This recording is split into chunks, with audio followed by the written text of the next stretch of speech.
Oh, you want me to post it? I thought you had already done it, George. No, George, I done it. I posted it on Instagram and Twitter. No, there's something on Instagram. Refresh. I just did. I just posted it on Instagram stories. Like right now? But yeah. Can you confirm? Yes. That it loaded? It's right there. It's loaded. It's on Instagram. Oh, so it just loaded. 2 minutes ago. Yeah. Yeah, it just loaded. Literally came in a few seconds on mine. All right, cool. Here we go. Live 9 p.m. Shoot them questions. Shit, let me turn on my YouTube tube right quick. Forgot about Day YouTube. Angel 2020. Man, listen, he's leaving us for a little bit on the chat. Alejandro Gonzalez says Day Angel 2020. Look, he's not leaving. He's leave of absence. Yeah, I will be gone for a while. He's gone. You don't love us no more. Let me jump on this YouTube. Oh no, fuck you guys. I was hoping to have like a episode just dedicated to me. Yeah. I'll log off, dog. Instead, we're gonna talk about the Galaxy. Fuck you. I got FIFA to play anyways. I got FIFA to play, dog.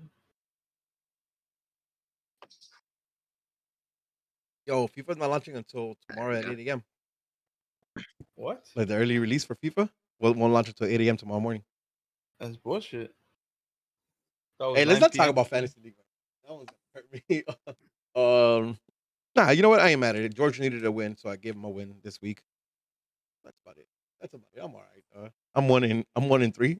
Jesus I'm Christ. 3-1, baby. I'm 3-1, baby. You know what it is, though? Is the championship hangover, though. That's the championship hangover. That's what it Okay, is. so that means you're not gonna make it to playoffs. No, I'm gonna make it to playoffs, dog. But I mean, it's gonna take a while for me to ramp up and go back to my championship form. You know what I mean? It's gonna take a little bit to get championship form.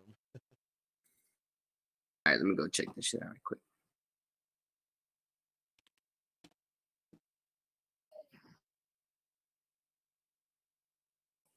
Oh, Cisco took Marvin down? Oh, really? Yeah. No fucking way. Are you serious? What happened? Cisco took Marvin down. Hell yeah, let's go. See, man, I tell you, this week should not count. Unrealistic shit happen. Should count. Now everybody's 3-1, baby. Let's go. Ain't no 4-0. Are you ready? Take that. Who you writing? Who's taking you 4-0 right now? Hey, Rooney, man, listen, right? I don't need your negativity right now, Rooney. Oh, Jesse got 500 points. Like, how does Jesse get 500 points, bro? Yup. And let's go. Hell yes, let's go comeback, bro. Let's go. Oh man, that is. Turn my Xbox off because that shit was distracting.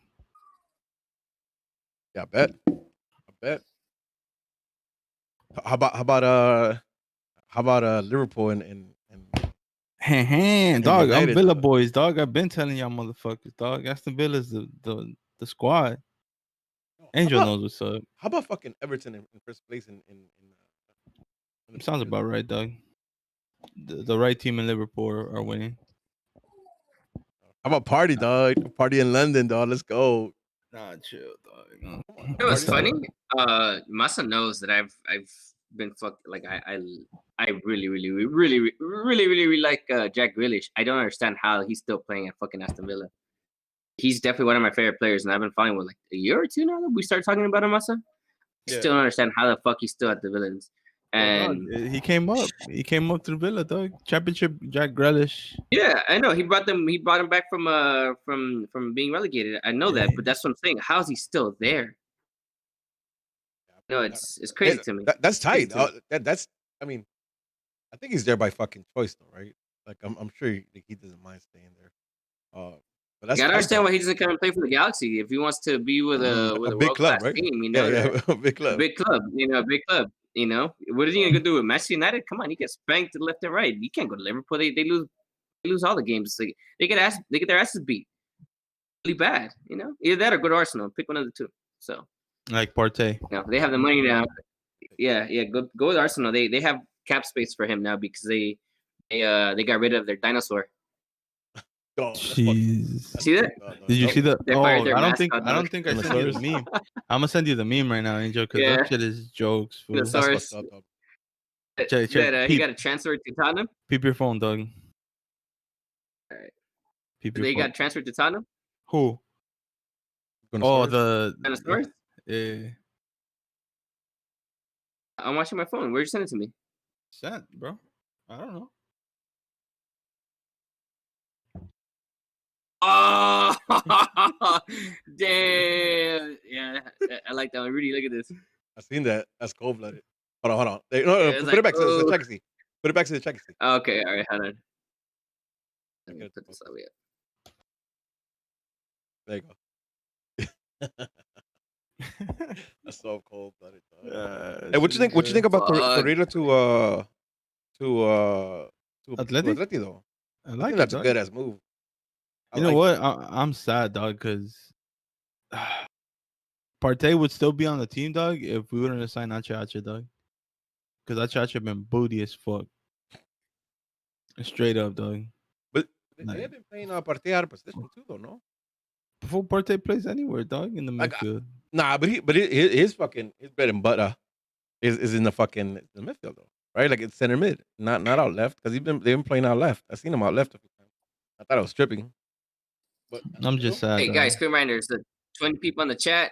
We need more all them likes. We got 13. Good shit. People are gonna be coming in. I know as we're doing, so I'm gonna keep repeating it, but hit them likes, share it on Twitter, on the socials. Send all your questions there.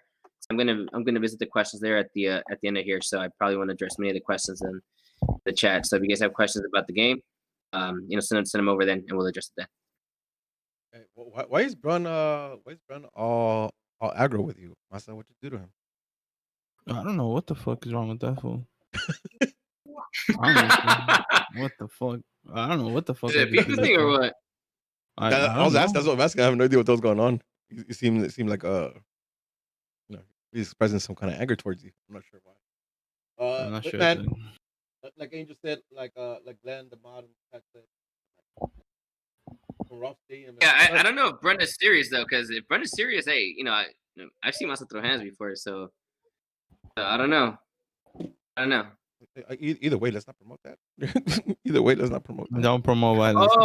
Because of Achacha. Hey, Doug, but if he's been trash, he's been trash. He's been trash, Doug. I mean, come on. He's been trash. The fuck?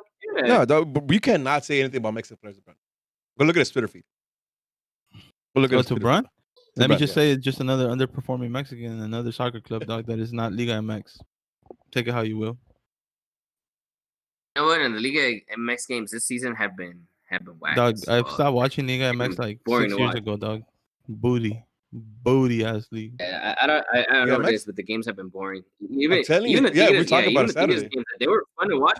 Yeah, they've I don't know, man. I don't know what it is, but you know what it is, dog? Is you don't see people throwing beer on the field anymore. That's what it is. There's no that's probably crowd. what it is, huh? Like the crowd adds a different intensity, maybe because I don't know. I don't see it. It's not there for me, and obviously I like to watch Tigres a lot, but I've been watching Tigres, and that's that they're winning the games too, but they're boring.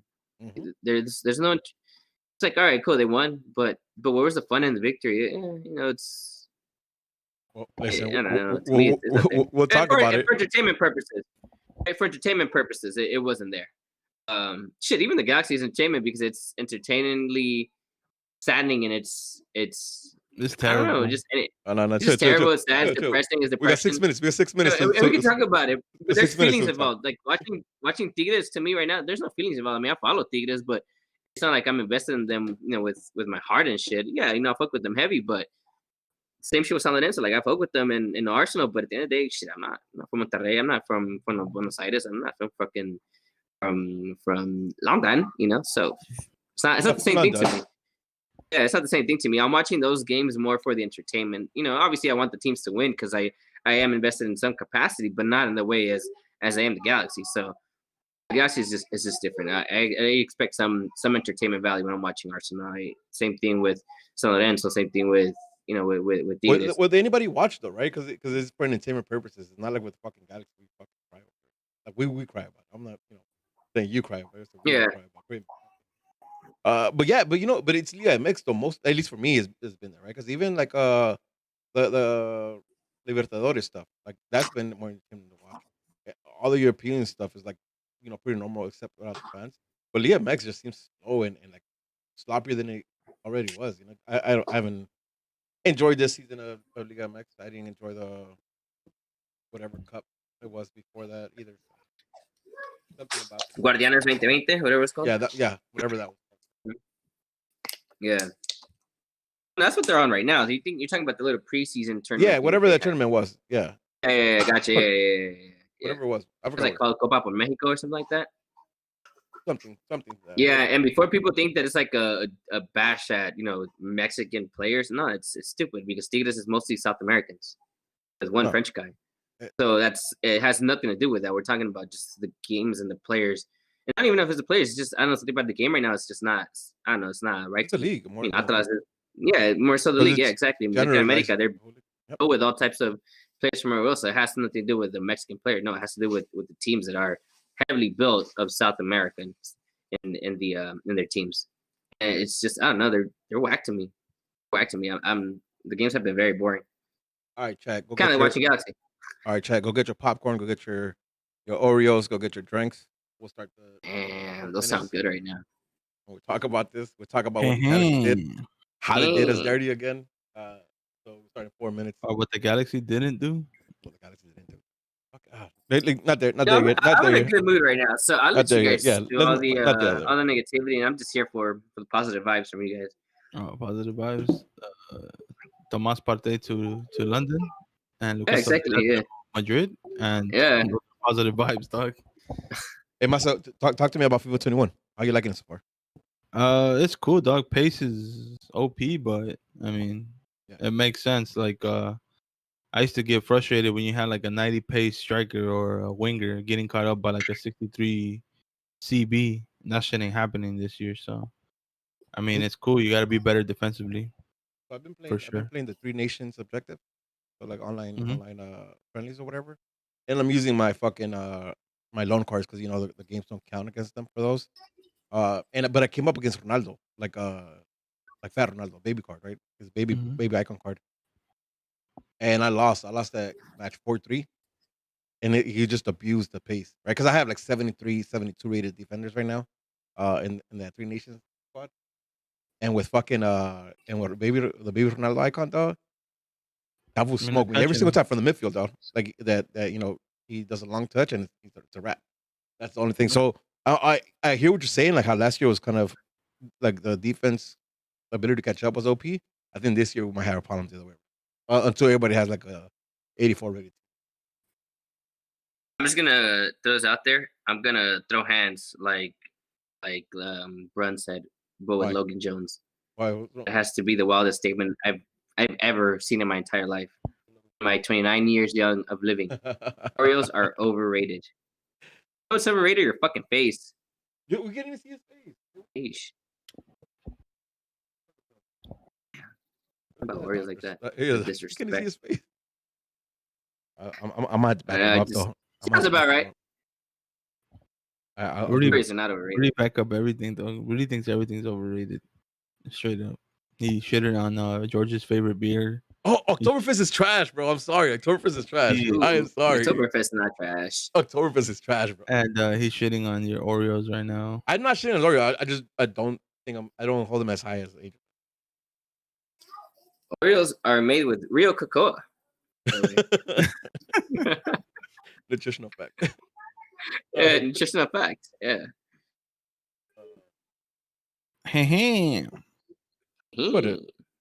All right. Are we getting started, though? Because I don't want to do this shit. Oh, is Angel's like, you have to have more. No, I mean, I want to do this shit, but I don't want to do this shit talking about the Galaxy, dog. I just want to talk to you guys.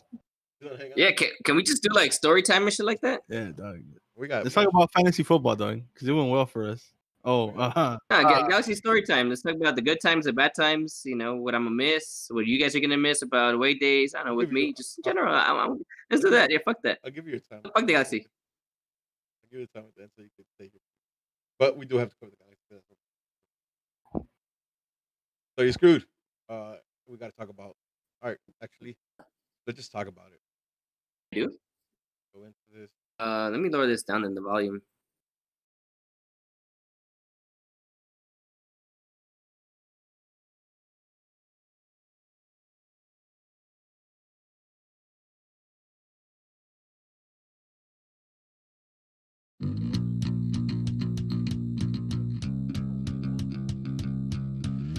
Yo, what up? And welcome to another episode of Straight from the Stands, an unapologetic, unofficial LA Galaxy podcast, hosted by 4 my supporters who bring you their thoughts and views on everything related to LA Galaxy, straight from the stands. I am your co-host Smarts, alongside the always angry Angel, his counterpart level-headed George, and the man with the facts, Masa. This is... Don't forget to unmute. Good evening. How's it going, fellas? What's up? Look, we got Angel in back-to-back pod. Wow. That's crazy, yeah? Though, Yeah. Wow. When's the last time you and George been in the pod together? Like I think earlier. he's probably doing it on purpose. He's probably avoiding me. I don't know. It's definitely been a while, though. It's so He's not going to be on today. hard. No, he's not gonna be on. Yep, we're so again another pod with 3 people, Yeah. but this pod Probably just taking it very hard that I'm leaving and doesn't want to say goodbye. Yeah, possibly. I see it. Mhm. Yeah, But probably what it is. it is Monday, and we are going to talk about the Galaxy. Even though most of us Do we have not to, though? Yeah, I mean- exactly. Fuck. Well, we That's gotta talk about crazy. the Just the Galaxy tone today. just went down, huh? You know, before we continue, dog, I was having such a beautiful day. My daughter turned 1 today. Hey, happy birthday! So happy birthday to Yudi. Before we get into this depressing ass fucking pod. So I'm happy, dog. Ain't nothing gonna bring my mood down today. Maybe. You know what? I won my fantasy league, so Oh, me too. It was. Me too. I thought I was gonna lose, so I'm happy about that. Yeah. Happy about that. Yeah, we- yeah. we also You know have- what? I'm in a good mood. That's good. I'm happy for you guys. I've been chilling, so I'm not tripping. I mean, I'm buddy. settled into the fact that we suck. I'm not really tripping. But in addition to talking about the Galaxy, in addition to having Angel on a Monday pod, this is also Angel's last pod for a little bit. My man's gonna Damn. find some dope ass aircrafts over one or something. like Yeah. that. I can't confirm. I am going to be flying an F-22 Raptor. You know what that is? Go Google it. F-22 Raptor. That's what I'll be on.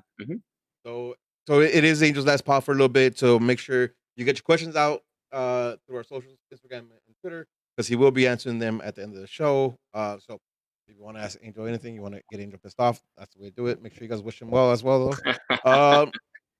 And let's get into it. We have no news, right? Just nothing happened between that as taking that L and today, right? Yoni's We here. gotta talk about. Yoni's here. Oh, Yoni's here. We talked about it in the tailgate. And if you didn't tailgate, get it to the tailgate. Yeah. So no news. Let's talk about the stupid ass game. Let's start with Fuck this dumbass game, though. let's start with the fucking start with the penalty. Because Hey, apparently your audio sucks my audio sucks. for the chat. Let's see what the chat It's crazy because this whole time I've been thinking my audio sucks. I see the problem. Mm-hmm. Rudy, your audio sucks. Okay. Well, you guys had to deal with the audio. But let's start with You sound good to me though. So let's start with the lineup, right? Because this is something that I thought we didn't expect. But let's start from the back. We had David Bingham at goal. No surprises there. Steris in the pew in the center backs. No surprise there either. We had Rolf and it's a Insua. graphic. I'm not having the graphic up today. I have nothing for today. I didn't want to. Okay, for sure. Rolf and Insua out on the wings. The midfield's where it got interesting because we saw Kitchen and Corona playing CEMs with Legit at cam, pushing Legit outright. No, you said Legit at camp. I'm sorry, Jonah at camp, Legit outright. Pavon out left, and she said it on top. And then Angel, I mean, we watched the game together on Saturday, and you said essentially it's just putting your best players out there, right? Like all your best players out there in the field. Right. But what you guys think about that? I know we had a conversation, but for everybody else who wasn't here watching the game with us, give me thoughts on what you guys thought of the lineup when they came out and the way it came out. me hear Masa say, because Masa had an interesting take as to what I had. I mean, I think the consensus after we talked about it more ended up being that, right? I think we all kind of agreed that, hey, it's put the best possible players available out on the field. But Masa, let us know here, and I don't know if Rudy caught that conversation. I know it's more like a sidebar that you and I had. But just elaborate a little bit on that lineup. Well, I was kind of I wouldn't say excited, but I was more optimistic about it. Jonah playing Cam, because I told Angel, out of all our midfielders, I think Jonah is easily the one with the best vision. And he's played there before with us against New York City FC a couple years back, where he kind of scored the goal, and even though I think we lost that game too. We lost 2-1, yeah. Yeah, but after he went up to Cam, it was like a big change in the team going forward. So. And then Angel kind of disagreed with me. He's like, "Oh, I don't know." But then when I put it, well, you're gonna play Efra at Cam, and then he's like, "Oh no, you're right." So that was a little sidebar we had on Saturday when we saw the lineup. Angel, you give me your thoughts on the lineup. I think with Masa, and obviously I think you felt the same way when we saw the lineup. We, at least I think as a consensus, we felt like we were gonna come out there and we were gonna dominate the game and we were gonna win. I at no point after seeing that lineup did I think, oh, we're gonna lose this game. Mm-hmm. Because while Masa made some valid points about it, right? Maybe playing in the cameo, we were actually dissecting the game a little more. I mean the lineup more. At the end of the day, what I concluded was like, hey, look, all these guys are healthy. All three of your DPs are healthy, and it's clear that Leggett has found a way to make it work in that Cam role because he has the goals, right? Granted, I still agree with Masa that we need a true Cam for other reasons, but he's still finding his goals, so he has to be in the field. He's a leading goal scorer. And Joe Benny and Kitchen, we've seen that when the two of them are not playing together in that paired position, for some reason the team doesn't gel in the same way, at least defensively, right? They seem to work together better in that CDM role, with both of them collectively.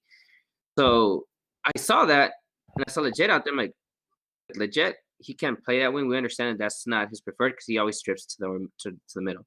Obviously, fast forward a little bit, the goal, he was standing in, centrally when the ball came back to him, and he put that ball in. But that's where I was like, okay, I like this.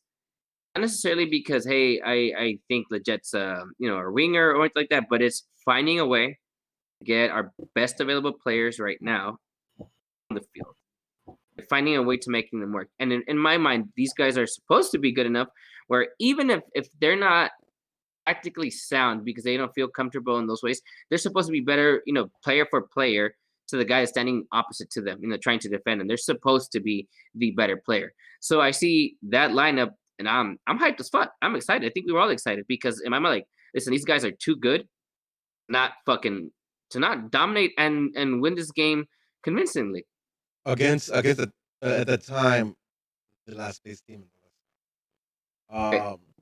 Yeah, same. A lot of same things. Actually, the only thing I mentioned was Leggett could be in trouble if Jonah would have, again, this is hindsight 2020, but when we saw the lineup, I said, hey, if Jonah performs really well, Leggett could be in trouble because we have Yoni that's going to take care of the right hand side, and Jonah could possibly replace him at Cam. So he might be in trouble. Again, we'll talk about what actually happened. But initially, when we saw the lineup, that was my thoughts.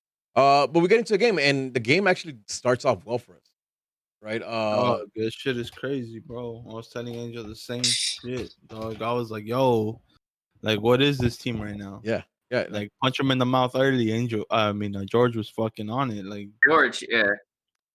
And it was like, yo, we're looking good, We're looking not like at 100%, but we're looking better than how we come out most of the time. I was fucking pumped as shit. Yeah, I mean, the energy was there, the intent was there, and I mean, and we score a goal in 4 minutes, right? Like anytime we do that, like it's a good thing, right? If George was here, he said we punch him in the mouth early, right? Because we literally did. Great play by Pavon. Pavon gets like with a 2-touch, gets around the defender, pushes it in, crosses it for Chirito. Chirito, who, puts a shot on goal. I guess maybe not even goal because it hits the post, so it doesn't count on goal. And it comes back out. And Sebastian Lletget, the one thing he's done right this whole season is just be in the right place at the right time. Gets a fucking sitter and just puts it in. 1-0, 4 minutes in. I mean, at that time, I'm definitely thinking we were running away with this, right? That had to be the feeling. That's crazy. That's insane. Yeah. But it changed again. We talked about it. The consistency is not there because, let's acknowledge before we get any further that the field was shit again. The field was shit again, right? The field was just horrid. Yeah, it's fucking terrible, though. It's like painted over fucking mud or some shit. I don't know what the fuck. Yeah, it's horrible. But no excuses there. Let's talk about that penalty. San Jose gets awarded in the 10th minute or so.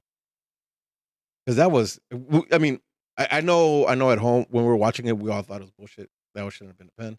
Have you guys got a chance to rewatch it? Do you guys still believe it wasn't a pen? I did. I saw it again.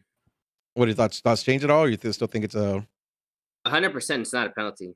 Fuck that. Because even more so, I think watching the replays and the slow motion again, to me, it seems like Depew is making an effort to pull the hand away even more. Already as it is in a natural position, right? So given the penalty there, like where's his arm supposed to be? If it's above and anywhere else or a little bit out, fine. That's you want to call it. It's a natural, but it's literally right next to him in a natural position, and he still tries to pull it even more, just to tuck a little bit more into his torso.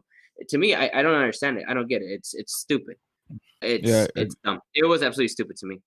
I agree with Angel, dog. I saw it again, and it's like his fucking wrist is on his hip, dog. Like, how much closer do you want it to be? Like, I understand the shot's going on goal, but you can't call that a penalty because his fucking arm is next to his body. What the fuck you want him to do?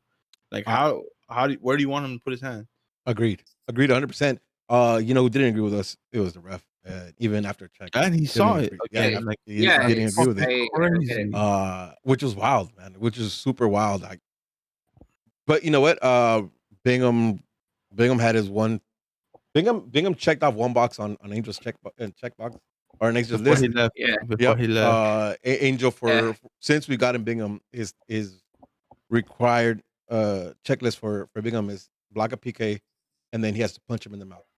Somehow, right? I think that was like literally after he blocks a PK, he walks up to Wanda, or Wanda comes over or something, just walk up to him, just punch him in the mouth. So he got one checked off. Slide for at least for the PK. Yeah, he got one checked off. I don't know if the other one's gonna happen, but he got one checked off. He comes out with a good save. And that was questioned, right? Again, listen, two things too, right? Like one though, that's a shit PK in my opinion. Like it seemed like it didn't have enough pace on it. So but get on Bingham for diving in the right direction and getting the block. But they wanted to call that that he stepped out of his line or whatever. Yeah. No, it wasn't encroachment because encroachment when they come into the field, whatever. I'm glad they got reviewed and it got dismissed and stayed with a goal kick instead of retake of the penalty, because that would have been really harsh after awarding that penalty that was questionable. Then awarding the goalkeeper stepping out of his line would have been even worse. Right. Luckily for us, we didn't have to worry about that, at least not yet. But I did sense like the team kind of like took the foot off the gas after that pen. Like to me, it seemed like, and let's talk to me. Let me know if you guys have different opinions. But to me, like it seemed like after that pen, they were more cautious about the way they were approaching the game, and that kind of bothers me. It does. Interesting. You think it was after the pen? I think it was immediately after we scored the goal. You know what it was? In the way I saw it was Pavon wanted to do more after that goal, right? And it became a little apparent to me, like where I felt like he was trying to take more people on. He was trying to be more in the game, which sometimes we need. But that kind of took the rest of the team a little bit out of the game, and I felt that was the case before the pen, and after the pen, I just kind of felt like oh, let's take a step back again. My opinion on it, that's how I saw it. And it just felt weird after that, right? It felt weird after that. No, and help me remember if there was any chances created after that, because it seemed like I think we had like the Benny shot that. Right, and then there was also another similar play that Pavon also takes a guy down the wing all the way towards the end line. dishes it into to Chicharito, where Chicharito gets on the outside part of his right foot. And remember, we had the conversation where, and look, I'm with you 100%. I think that is Chicharito's bread and butter, and he gets those tap in, every now and then he gets lucky. But I'm still not happy with it. He had the better shot and the better angle to shoot that shit. Based on the way he was facing towards the corner, right to the corner line, and the way that his body was positioned, he couldn't just sweep around, the ball, the outside part of the ball, essentially curve it around, where it's bottom left post. It's a better, to me, it's a better shot than trying to say, hey, I'm just gonna tip it off of my off of the right side of my foot and hope it either goes somewhere. It goes first post, right? I think his intention is always first post. Either top first or what? Chicharito's case, it might somehow bounce off of 10 people and top bins right post, right? Which is impossible type of shit. Yep. That's what I'm saying. Like you're leaving it up to chance, and because he did that, you gave the defender who was literally right behind you the opportunity to stick out his right foot and block the shot. That to me was annoying because you're making it more difficult for the defender to cover your left-footed shot. Worst case, you know what? Another scenario that could have happened, even if he does get the shot off, because he's shooting it with his left foot, there's a chance the defender takes it out on his right foot and earns the penalty. And so there's two scenarios to me that were better options that could have happened as opposed to the corner kick that resulted in nothing. But again, right? And I think what you're talking about exactly everybody else problem with Chicharito too. Like you're looking for Chicharito not to be Chicharito, right? Like you're looking for Chicharito to do some things that he doesn't do. How many times have you seen him run into the ball and toe poke it with his right foot the way he tried to do it right now? That's right. That's something he does. I agree with you 100%. That is what he does. But that's, to me, again, part of the reasons why I've never liked him in the first place. It's more fundamental shit. Like even I understand, and I'm not forward. Listen, and even to that, I kind of disagree because I think if he goes left foot, it has to be crossbody, right? In order to be crossbody, you have to adjust yourself. And the way the defender was coming, I think whether it's right foot or left foot, the defender gets the block either way because the way he's coming. I don't think we. I mean, again, go there. I don't think we'll agree to it, but it's fine. But again, if you're asking about opportunities, that's another one. That's another one happened. Similar situation as the first. Yeah. And then there was the other opportunity where I think Chicharito was standing. I know Pavon. I can't remember exactly what happened with the play. Pavon also came down the left. Chicharito was on the top of the 18, and people were expecting for Pavon to dish it back to Chicharito, but I don't remember exactly what Pavon did with the ball. But he definitely didn't pass it back to Chicharito. He crossed it in towards the Jet, because the Jet came and took the spot. Nothing came to it, but yeah, I mean those three chances are ones I remember too. But little to nothing, right? Again, that Chicharito was pretty close. If it gets contacted, we'll see what happens. The play you're talking about where Chicharito dishes off to Pavon, crosses into the Jet, was kind of like that was nothing there, and then it was the shot from Benny from outside that kind of took a curve. And the one thing I didn't want to happen, the one thing I was hoping for is to go into half 1-0, right? Because it was obvious that the team had kind of lost intensity, as Glenn said in the chat. The team, it seemed like that their intentions were tempered down, where they weren't attacking as much, and they were allowing San Jose to grow into this game. So the one thing I was hoping for was take the lead into the half and figure that shit out in the locker room, right? Like talk about it, figure out, switch up whatever you need to switch up, and figure that shit out. But in true Galaxy fashion, in the 42nd minute, there's a cross to the second pole. And let's talk about that right after we talk about this goal. The cross second pole, where there's already a guy in the box and a guy trailing in. San Jose's player smartly lets the guy who's coming in get the ball. One touch, settle down. One touch, fucking shoot. Top beans. Smokes fucking Bingham. Nothing there. Nothing Bingham would do there. And that's a goal. I don't think Bingham right there. What happened? What'd you say? I said no. It's definitely not in Bingham. Yeah, it's not in Bingham at all. Nothing to do there. But let's talk about this, right? Because I think prior to that goal, we had already you and Mas actually had called out that second pole cross they were doing. They were always looking like behind the defenders. And I mean, go ahead and talk about it, right? Because I don't want to take the words out of your mouth. Pretty much what you were saying on Saturday. Well, there was multiple situations even before the goals, right, where you saw it when San Jose was trying to attack, they were trying to attack the right side. I don't understand why. If it's Insua, to me, is a better a better defender than Felster. I don't know if it maybe just San Jose feels stronger on the right side, in terms of their players. But or maybe it was tactical, like, hey, let's try to create from the right. If we don't get anything, Galaxy shifts too much to the left, and it's a little stronger side to defend, which I don't understand why they do that. Let's switch the ball to the back post. Felster is going to be there alone all the time, or not there at all, right? Or to get there. And it happened on multiple occasions. Sometimes the San Jose players just crossed the ball too far, and it went all the way to the sideline or close to, or we'd win the ball somehow. But it happened on multiple occasions where it was like, yo, this is an ongoing issue. I don't understand what's happening here. To me, it's still part of the issues that Steres has. You need to, if you're shifted too far left, your responsibility or obviously technically should be on the goalie, right? But I don't expect Bingham to do this. So in my point of view is, if Steres, yo man, you need to keep an eye on Rolf. You understand that he's not. You should, right? You should know that the Rolf is not going to back you up in fucked up situations. So if you're shifted too far to the left, you see that Depew is covering in Sua's spot. You're central, central to already a little bit more shifted to the left, but still centrally defending whatever happened there. You have to be aware of who or where your right defender is, right? Where your right back is. What's he doing? Multiple occasions it happened, and look, once or twice I get it, but the fact that not a single defender or CDM or anyone could acknowledge what was happening to me was very concerning, because it happened on multiple occasions, and obviously that's how they scored their goal. What happened? Felster got to it. He tried to get there. He just was too slow, and he had the San Jose player had too much yardage in between him and Felster, that even if Felster would have gotten to it, there's nothing Felster could have done. Yeah. Listen, I agree to a certain extent. I don't pinpoint it on anybody. I pinpoint it on the whole defense, because it's not something that happened to us this time. It just happened that they took advantage of it, right? But the real issue here is that they're not aware of their surroundings. Like, they're not aware of listen, the ball's in the left hand. If you want to pinpoint someone, it's definitely on Rolf, though. That's not him, because at the end of the day, that's still your position, right? That's where you should be taking care of business. What I'm saying is, I'm not going to pinpoint anybody, because if you see the replay again, everybody's kind of focusing in where the ball's at.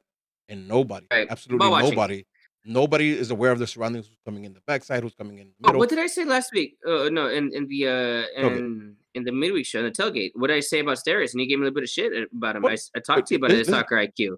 Again, and that's part of the issue. Like, but you're talking about the 4 players who are doing that. It's not, again, right? Like, you could single out Rolf because he should have been there, but you're talking about it's a defensively, like, goalkeeper and defense not being aware of the surroundings. Like, blame all 4 of them, or blame none of them, blame them as a group, but nobody's fine. I blame them as a group.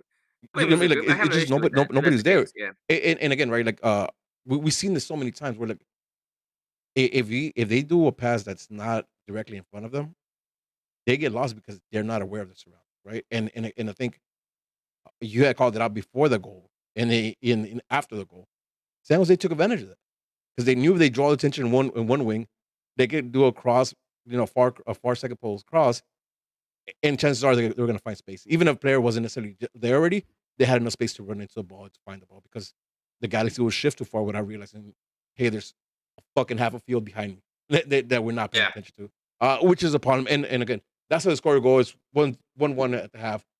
And I think that changes everything too, right? That changes everything too. San Jose says, okay, is level at the half, and after their early goal, we're probably the better team out there, or at least we're taking it to them. We can hurt them. We've created chances. We've been in their field. Whereas the Galaxy is like, yo, we can punch on them earthly, and we can't fucking hold the league against San Jose. I think that has to affect them both ways. Second half starts. Did you guys notice anything tactically changed for the start of the second half? Was there anything different for you guys in the start of the second half? No, I think it was leading to that direction. We were already starting to get outpossessed. We couldn't control the ball. And players were slipping everywhere. Yeah, like it was just sloppy again. Like, and the second half it was even worse than where we were at in the first half. Like, if anything, I can't even say we lucked out at halftime. Like, it was already heading in that direction. Second half comes around and it's more of the same shit, if not worse. Listen, can I say still quick though, just to the chat to address, Kyle 51 LeBlanc, and I don't know if this is a troll comment or not, but the comment just to address it. He said 2.5 would have been ideal only if Pavon would have passed the ball to Chicharito. One created 3 opportunities. One of them resulted in a goal. That he actually gave the ball to Chicharito, who Chicharito actually missed. Gave him another one, the one that we talked about with the outside foot. He missed again. Okay, that was 2 opportunities that Chicharito missed that were dishes from Pavon. The third one, I personally think it was more so. Listen, Chicharito, I gave you 2 chances. You're not making them. No. I legit. Again, this is just speculation. I don't know, right? I don't know, but I think there was more confidence in Pavon giving the ball to Legit or trying to get to Legit somehow than to Chicharito, who was standing on top of the box. But not standing on top of the box, but coming in, from the top. But even that pass would have been like a 12, 15-yard pass in between like 3 defenders that were inside the box. Like, come on, this is not FIFA.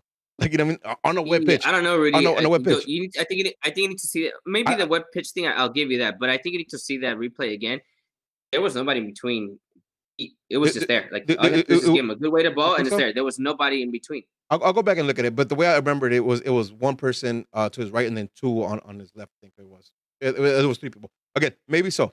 But you're asking if Chicharito starts that play, and he falls back because Legit's in front of him. I don't think Pavon had he chose the wrong option. I think he chose the right option. Maybe just didn't execute it the way he wanted to. Again, that's soccer though. Like, right, you play in the moment. You know what I mean? If you had a chance to stop and think about, let me stop and think about what I want to do. Don't nobody get close to me. We create sack plays all the time.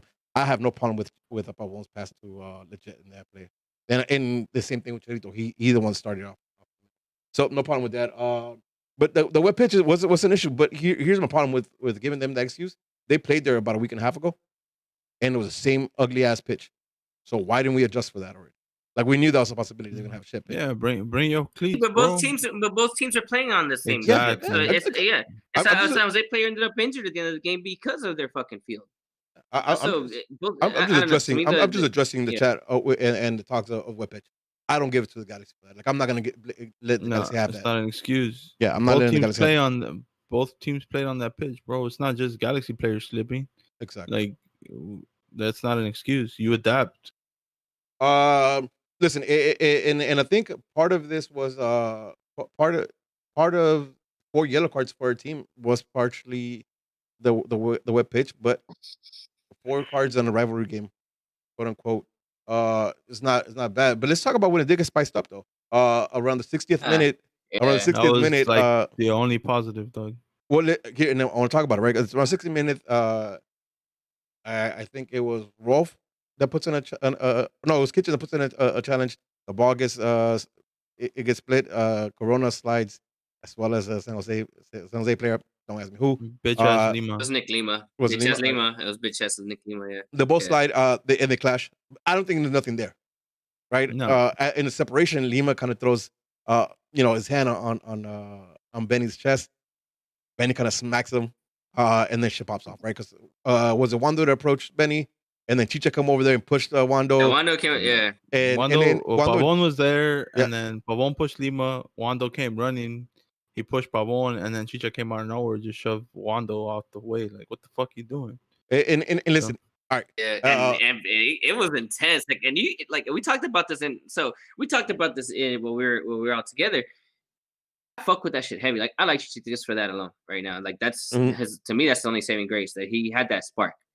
And he had that attitude. I love that shit. When a player gives me that type of attitude, I love that shit. And it was genuine. Like, he really felt it. Like, apart from whatever chemistry there is on the field between him and, between Chicharito and Pavon, it's clear that they get along, right? And there's something there because he came in and backed up his teammates. And it was intense. Like, I liked it. He was going at it with Chris Wondolowski. And I love that shit because I don't think Chicharito knows shit about this rivalry, right? And sure, maybe someone may have, it's a rival. But him and Wando have pretty sure everyone talks about the LAFC game. Him and Wando have crossed paths in I mean, have they? I don't know about that. International, bro. Chris Wondolowski. How many times did he play for the U.S. national team? Apart from Belgium and missing that shit, I don't think he's done it enough so where it's said like, hey, there's something there. I don't. It's irrelevant. It's irrelevant. Regardless, it's irrelevant of that. But yeah, go ahead. Yeah, regardless is not a word.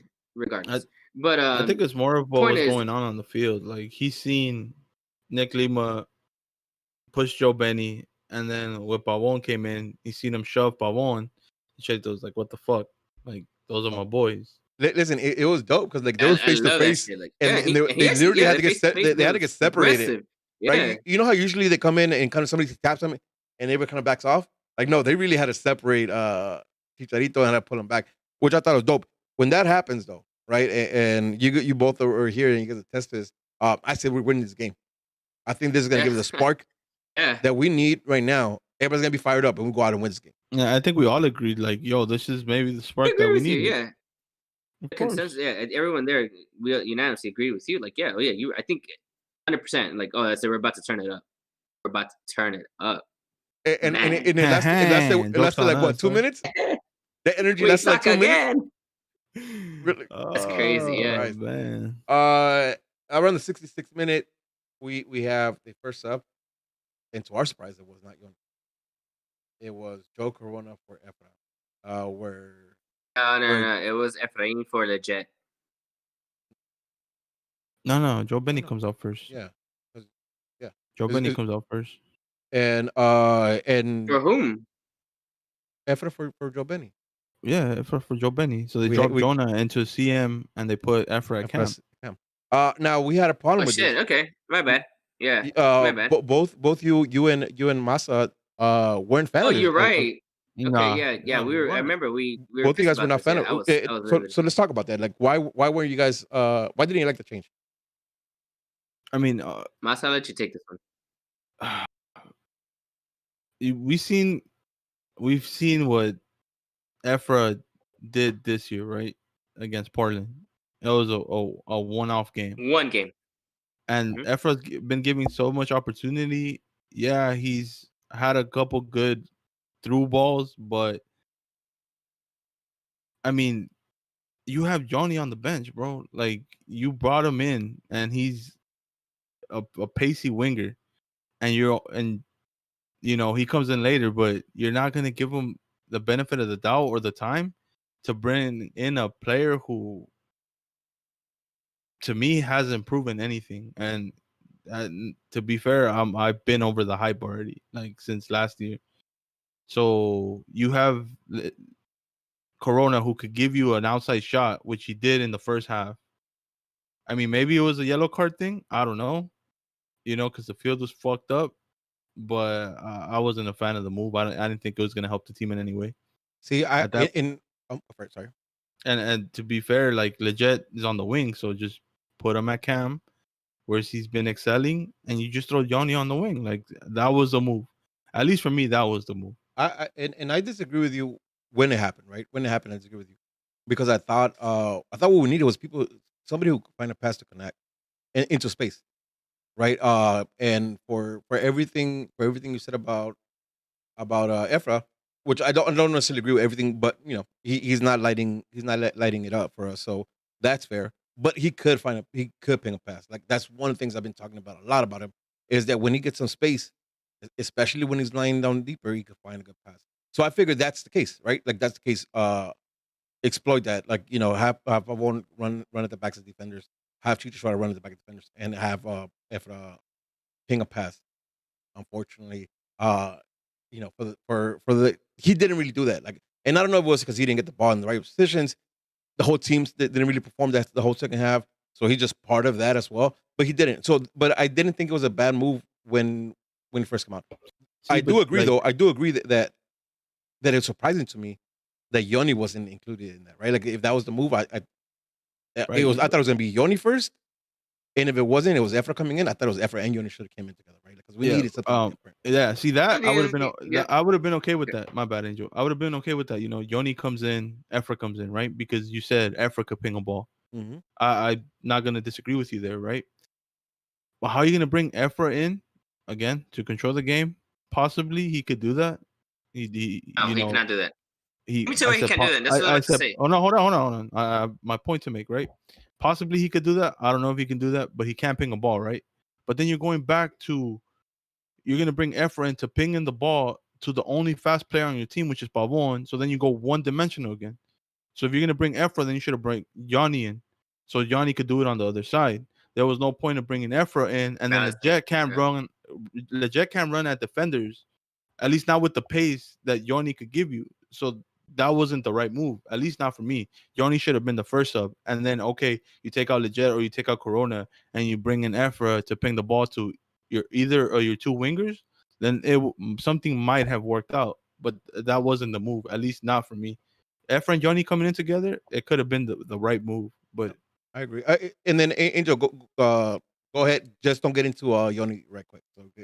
So no, I was gonna just add a little more to Mustang, a little more fuel to the fire on the effort thing. People want him to come in and do these things. I don't deny his talent, right? That he could be capable of it. But when he comes in that camera, I don't ever see him demanding the ball, asking for the ball. I don't care if you're fucking 18. He does. He checks in. What is that? Like you will come and checks in. He doesn't. That's give for the some ball. attitude. Like say, how's he gonna create you? And to me, he doesn't. I don't think he checks in for the ball. He runs around like this. He just does that, and I don't see him be effective. I honestly don't see him be effective. He comes into the games. He comes off, into the pitch. He comes in with, sprinting and a bunch of energy. But once he starts, he just looks like a headless chicken running around to me. I don't see him asking for the ball and with some power in his voice, some conviction, saying, yeah, you know what, I'm gonna be this guy. We're gonna win. Pass me the ball. I'm capable of doing this. He doesn't do that, or at least he doesn't give that confidence to his teammates. So that's a problem to me. He's supposed to be this kid, this wonder kid or whatever, but he doesn't give that confidence to his teammates. That's why they don't play the ball to him. They don't do these things to him. I don't think he's capable of doing it, at least not yet. And that's bad. That's an issue to me. This has been probably the biggest issue to date for me with GBS, this specific substitution. Yo, I want to ask you a question real quick, Angel, because me and George argue about this all the time, right? You said when Efra comes in, all he gives you is energy, and that's about it, right? Is that what ideally, that's what ideally, right? Doing. So I told George a while back, because he always talks shit like, "Oh, why do you always back up Cuello?" And I'm talking, it's not that I back up Cuello, right? It's just tell me the difference between Efrain Alvarez and Cuello. Tell me the difference when they come in, when they're playing. I don't think that they both give you the same kind of energy, though. I just think Cuello's a little smarter with the ball. I don't agree with that either. I don't agree with that. I think energy-wise, Cuello gives me more energy, right? And I think that's why he plays sometimes. But my point is that there is no difference. Talent-wise, there's a big difference. Efra is obviously the better player. But when you put him in this team, there's not a big difference. It's like, to me, it's the same. They're at the same level.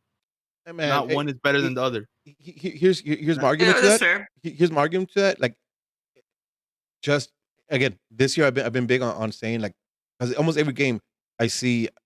Okay, no, I'm gonna take that back. A few games this year, I seen Efra ping really dope passes, right? Whether it's out wide, down the middle, whatever it is, that don't lead up to anything, and that's a problem, right? Because if his dope passes could lead into goals, we'd be talking about a different Efra, because he goes point in the chat though. Like he needs 2 games to do 1 great pass. No, that might be a little exaggerated, but okay. Well, what did he do this past game? He didn't do shit. But who else did anything? But he's coming off the bench. But that's the point, right? And again, this game, I'm not excusing him for this game, but most of the games that I've seen him, he pinks up, he finds his alley for a dope ball, and it leads to nothing. So obviously, like, there's nothing there, right? But that's not necessarily on him, because he's leading you a certain way. You expect to finish from some of these. That's one. So now, again, I 100% agree with. I think after Yoni come in, it changes things.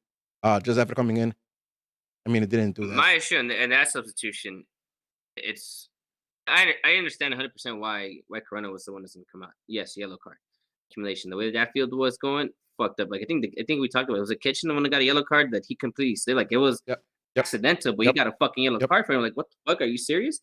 But I generally think that's probably what it was. And we've seen it with Kitchen not out there in that CDM role, we lose an element of physicality right there. It seems like it's a little easier for teams to slice us down without Kitchen there. So I think obviously you're gambling which of the 2 guys are going to take, but I think it makes more sense to take out Joe Benny, but instead you drop Jonathan into that role, but let Jet goes into that camera. Again, I agree with Masa, and it should have been, at least in my opinion, Joe Benny for Yoni, and you're keeping your best possible attacking players together all at once. Listen, and I even included Jet in that because we've been talking about it. He's been scoring goals. He's been popping in the right place. Yep. But we waited 6 minutes for it, right? And 6 minutes, and the substitution comes. It's Seba for Yoni. Um, I was so pumped, dog. I I was was so too. pumped just for these motherfuckers not to give him the ball. The whole That's the thing, fucking right? game. I That's think crazy. Come on, bro. I think we all kind of paused and we're like, oh, Yoni's coming in, got a little hyped, and then it literally probably was like 10 minutes, and then we were like, where's like like it was so bad, like I lost him in the field. I couldn't even find him in the field because he was a non-factor. Like we're talking about a guy who has speed, right? Like I mean the intro video, ready for takeoff, whatever the fuck it was, right? Like it's all alluding to him having mad speed. And how many through balls to the space did we see for Yoni? None. Just let me rephrase the word. You know what? I think there was one. He was on the left side for sure. I remember that, and I remember exactly what happened to him. But that was already like I think 88th minute, 9th minute. But not enough, right? I mean, I'm out if you think I'm right, but I'm wrong. I mean, but I didn't think it was enough. Right? Listen, the way I thought it was gonna happen is we're gonna look for fucking Yoni over and over and over again until the focus of the defense kind of shifts over to Yoni, opening up Pavon and have Pavon do some magic. And balance, right? Yeah. I figured that was the game plan. It should be the game plan. That sounds logical to me, right? That sounds like common sense to me. Like that's why you brought him to distract from the other wing, to distract from your striker, to open up other players, and you can't even hit this man once. At least play to his feet, dog. Let him do something. Let him try to take a player on. I don't understand this shit.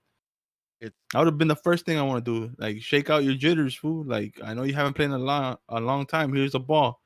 Like, I want to see you do something. I can't remember. It was one of you guys that they called it that I think GBS not through the towel. Oh no, but definitely there was something because he did take out Chicharito when you're only down 2-1. So yeah, so it's like we could have still found a way to get a point out of you. Keep your best guys in there. Yeah, let's finish off the game so we could get into conversation about what we saw and what we think of the game. So yeah, Yoni comes in 72nd minute. 72nd minute. You see a flurry of changes. You see a flurry of changes for San Jose when they brought in 3 people, including Angel's favorite Chase Salinas. Chase Salinas, and it's funny because the Angels didn't want him to come in, kind of. And lo and behold, Angel, what did you call out? What were they doing? They're long balls to the second pole, right? In the 80th, 82nd, 81st minute, there's a cross to the second pole where, guess what? The defense is asleep again. Rolf reacted super late. Jumps up and tries to get to it. He was never getting to that. Comes down, already barefooted, and sticks his leg out, tripping up. San Jose player, PK number 2 for the night. No excuses. Listen, if you're already beat, don't even fucking jump up like an idiot. Right? Don't even, like, just fucking turn and see where he's coming, try to stop the second play. But he jumps up like an idiot, lands on a fucked up field. When he realizes partially slip, but when he realizes that he's past him, he sticks his foot out. And I've seen that over and over again, trying to make sure, because I wanted to give him the benefit out of slipping, but no, there's no way. Yeah. He literally puts his foot out. Nowhere near the ball. He puts his foot out and he trips. It's a fucking penalty. It's a fucking blatant penalty. And it's all because you were out of position. And then you still make an attempt to header a ball that you're never going to win. Right. You know when he went up, you know what that reminded me of? Zubek. When Zubek did that 180 header? 180 no scope? Jesus Christ. It was that dumb. It was that dumb. Listen, Sunday leagues, we do that shit all the time. But you're a fucking professional player, and a lot of what you get paid for is the decision making, right? That's what separates you from fucking from the Southern League. That you can make a decision that you can. It was crazy. That he would have been more effective just by not even trying to jump or do anything because his body would have still been there. Turn and man him up. Been there, yeah. Exactly. Listen, that's insane to me. Angel, are you a professional player? No, I am not, but I've never done that. I'm not a professional player either. I guarantee I've never done that. Yeah. And I can recognize that, right? And I think obviously we have the benefit of watching on TV and then watching the replays. But you're a fucking pro player. Like you should know this shit. Like I don't want to hear excuses. Listen, and I backed up Belcher before, and I say he's not that bad. He proved me damn wrong.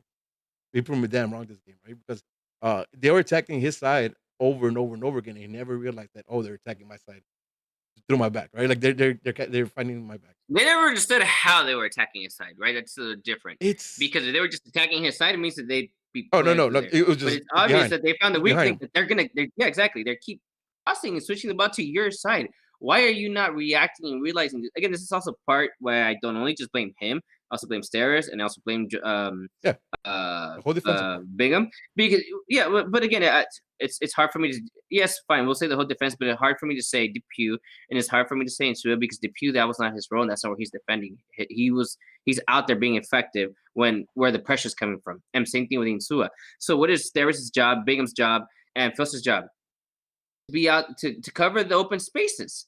Specifically Filster, to cover the only open space of real estate that was there and available for any switch to be made. That's clearly fucking obvious. It's been happening the entire game, over and over and over and over. And then for that shit to happen, it's crazy. Because again, I'm with you, Rudy. I think I've been vouching for Araujo to be that right, Araujo to be the right back there for a while. Obviously, we didn't have our winger, so we understand now. Obviously, he's going to be here next game. Thankfully, Filster's not going to be gone for a while. But to date, the same way they used to back up Bingham, none of his goals have been his fault, regardless of how trash he's been. Same shit with Filster. The majority of the goals that we've conceded have not been Filster's fault. They've been Bingham issues. They've been issues on the left side. You know what? Insua has clearly been the better defender of the two, but he's probably had, prior to his game, more goals at fault than Araujo. Than Filster had today. Same thing with the two center backs. This just amplified everything for you. Like you've already been under the microscope. It's like don't fuck up. Because everyone's watching for you and looking for any little thing that you do. Now at this point, like listen, I think this is the last straw for you. There's no saving you from this. I think he's done. Yeah, I think he's done. And it's crazy, right? Because Araujo has been on his ass for that position, right? Araujo fucked up by getting those, by getting the red card and then the yellow card to spend another game, allowing Felcher to kind of make a case for himself to keep that position, and he did not do that this game. Like he did the opposite, right? And it's crazy because Felcher's gone, right? He's leaving to international duty. That shit's a wrap, dog. If Julian doesn't get any yellow card accumulation, it's a wrap. He just lost his position after that performance and after leaving to international call. My man. He ain't got a job here when you come back. I think so. There's a pen. Nothing fucking. It's a pen. Right? Pens are 50-50. I think when a goalie gets a block and a pen, you have to applaud that because you block the pen. Those are more likely not going in. And the second one, he couldn't do that shit again. He died right though. Yeah, but I mean he did the right way. Yeah, that was a good penalty though. You know what I mean? Like blocking that. I don't know. 2-1, 82nd minute. 5 minutes after that, we have a flurry of changes with Sasha coming up. Sasha in for Charito, Ethan Subek for Dos Santos, Traore for Insua. Get it, like the positions for like they just kind of 3 players came out. And that's when I told you these guys threw on this out. It was 89th minute, right? Is the 89th minute? They get 3 minutes additional time. Like, why take out Chicharito? Why take listen, Sasha, I'll say okay because I think Sasha can also ping a dope pass. He has a good vision. And then Traore too, because I think he has a speed to kind of like push up. And if you want to just go all out attack, you push him out left to him and have some kind of speed. But Subek though, like you want one goal to tie a game to get a point out of it. You bring in Subek? I get that. I get the move. We play on Wednesday again. But why take out Jonathan? Minute though? Like, you know what I mean? Like 4 minutes is gonna. I might still finish the game. Yeah. But Jonathan, like my man's leaving on international break. Like, why not just fucking let him write it out? Yeah. Yeah. That I think that was my only issue at that point. 89th minute, we already knew we're taking the L. You don't want injuries in that fucked up field. Could be another reason why they took him out in the 89th minute. Maybe pushing too hard for a draw. I don't know. It was a little too late. For the sub. It's still though like man 2-1, and you knew by the amount of fouls, by the amount of subs, you knew it was gonna be a few minutes in, given after 90, right? How are you gonna fucking like not? How you take out? How you not go for it? How you like, and again, Yeah. and this is the way we took it, right? I don't know for a fact that that's what he said throwing the towel, but to me, it felt a lot like throwing the towel. We're just like, it's the moves, right? And this, I'm telling you, like I question like this game. I definitely had some questions about GBS, right, and some things that he did. So, but I don't know. You know, it's like Rudy. You always talk about we don't know. We don't know what we sees about Dunbar. We don't know what he sees with Gordon, right? So here we're speculating what we want to see, right? We don't know. There maybe was some logic to this to why he did it. Mm-hmm. Right? Maybe with the Leggett thing, that's probably why Leggett came out because we do have that game on Wednesday, right? So hey, you know what? If Rain can't play in that position, right? That's supposed to be his position. Mm-hmm. So let me have him come in. You know, so I once we think about it a little further, sure, I guess there's some logical things that we can find the logic behind it. I don't know what you guys think, but personally, it's not things I would do because I'm the type of person I want to win the game that's in front of me, whatever way possible. Especially when and then I worry about the next game coming up. Right, exactly, 2-1, yeah, and it's you know your rival. I get that they don't take it as a rival, but the fact that it's still within grasp, you can at least get a point out of the game. That to me is where some of that's an issue to me, right, with GBS right there, because it's worry about this game that you're playing right now and try to get the point here, and then once this game is over, then you see what happened to your team. Is anyone injured? If not, then you figure out how you play the next game. Who's healthy? Who needs to rest? Whatever. But you worry about the game that you have right now. You know, and looking ahead, that to me was that was an issue. You know, and to close out the game, even at that, we still had a few chances. There was the corner. Actually, no, there's the free kick that both Pavon and Efra line up for. Pavon takes it, goes over the bar, and then there was a corner that comes back out to Efra. Efra puts it in for Steris, and Steris kind of gets it over the bar somehow. Oh, that was before. That's because the Pavon was the last player. Oh, that was the last one. So yeah. Oh yeah. So I forgot. Fucking Steris. Jesus fucking Christ. That's how you know you're a defender. Yep. All I had to do was just tap the ball in. I forgot about that whole. Who I just want to remember. I just remind you guys who created that chance. I don't know who was it. Efra. Was it a corner kick or something? Otherwise, I don't see how else it came back to him from the wing, and he just. And listen, if you can't even do that because it was on the left side, if you can't give that pass with your best foot, then you shouldn't even be in the game. No. I mean that was he didn't send in a slot on cross. He gave a pass. That was a low driven ball. Yeah, it was a pass. Like it was. He's listen. Steris was wide open. Yeah, it was an intention. Steris was wide open. Yeah. I don't understand how the fuck you missed that. Like, easy CB though. Yeah, there you go. Still though, but it's. I think it was harder to miss that than to make. It was awkward as fuck though. The way the ball, the trajectory the ball took, I don't know. I don't know. I don't know. I thought it was a corner for a bit. Listen, physics, it took it a little bit. I don't remember that being part of physics. You know, like how does the ball inflated too much with helium? Fuck me, yeah. It was bad. Point is, we ended up losing 2-1. Didn't expect that. Like, I called it 2-1 because I expected. You called it 2-2. Oh, 2-2. I'm sorry. I called it 2-1 dub. I called it the 2-2 because I expected San Jose to crawl back into the game. I never expected the roles to be reversed though, where the Galaxy were trying to crawl into the game, and that's not our forte. I don't think we're very successful of coming back and getting a last minute goal. Man, I'm telling you, like, it's so hard to do this podcast to have thoughts on the Galaxy because there's no consistency there, right? I mean, there's no consistency within the game. If you could take the first 4 minutes and somebody tells you, I'll give you 10 odds. 2-1? Yeah, like it's so dumb. Like you don't expect that. It's so hard to talk about this game. But let's talk about a few things.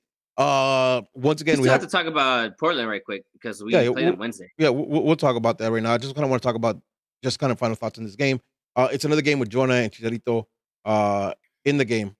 Jonah, Chicharito, and Pavon in the game. In a game that, one, they don't really connect to score goals, and two, they're not really a factor in winning.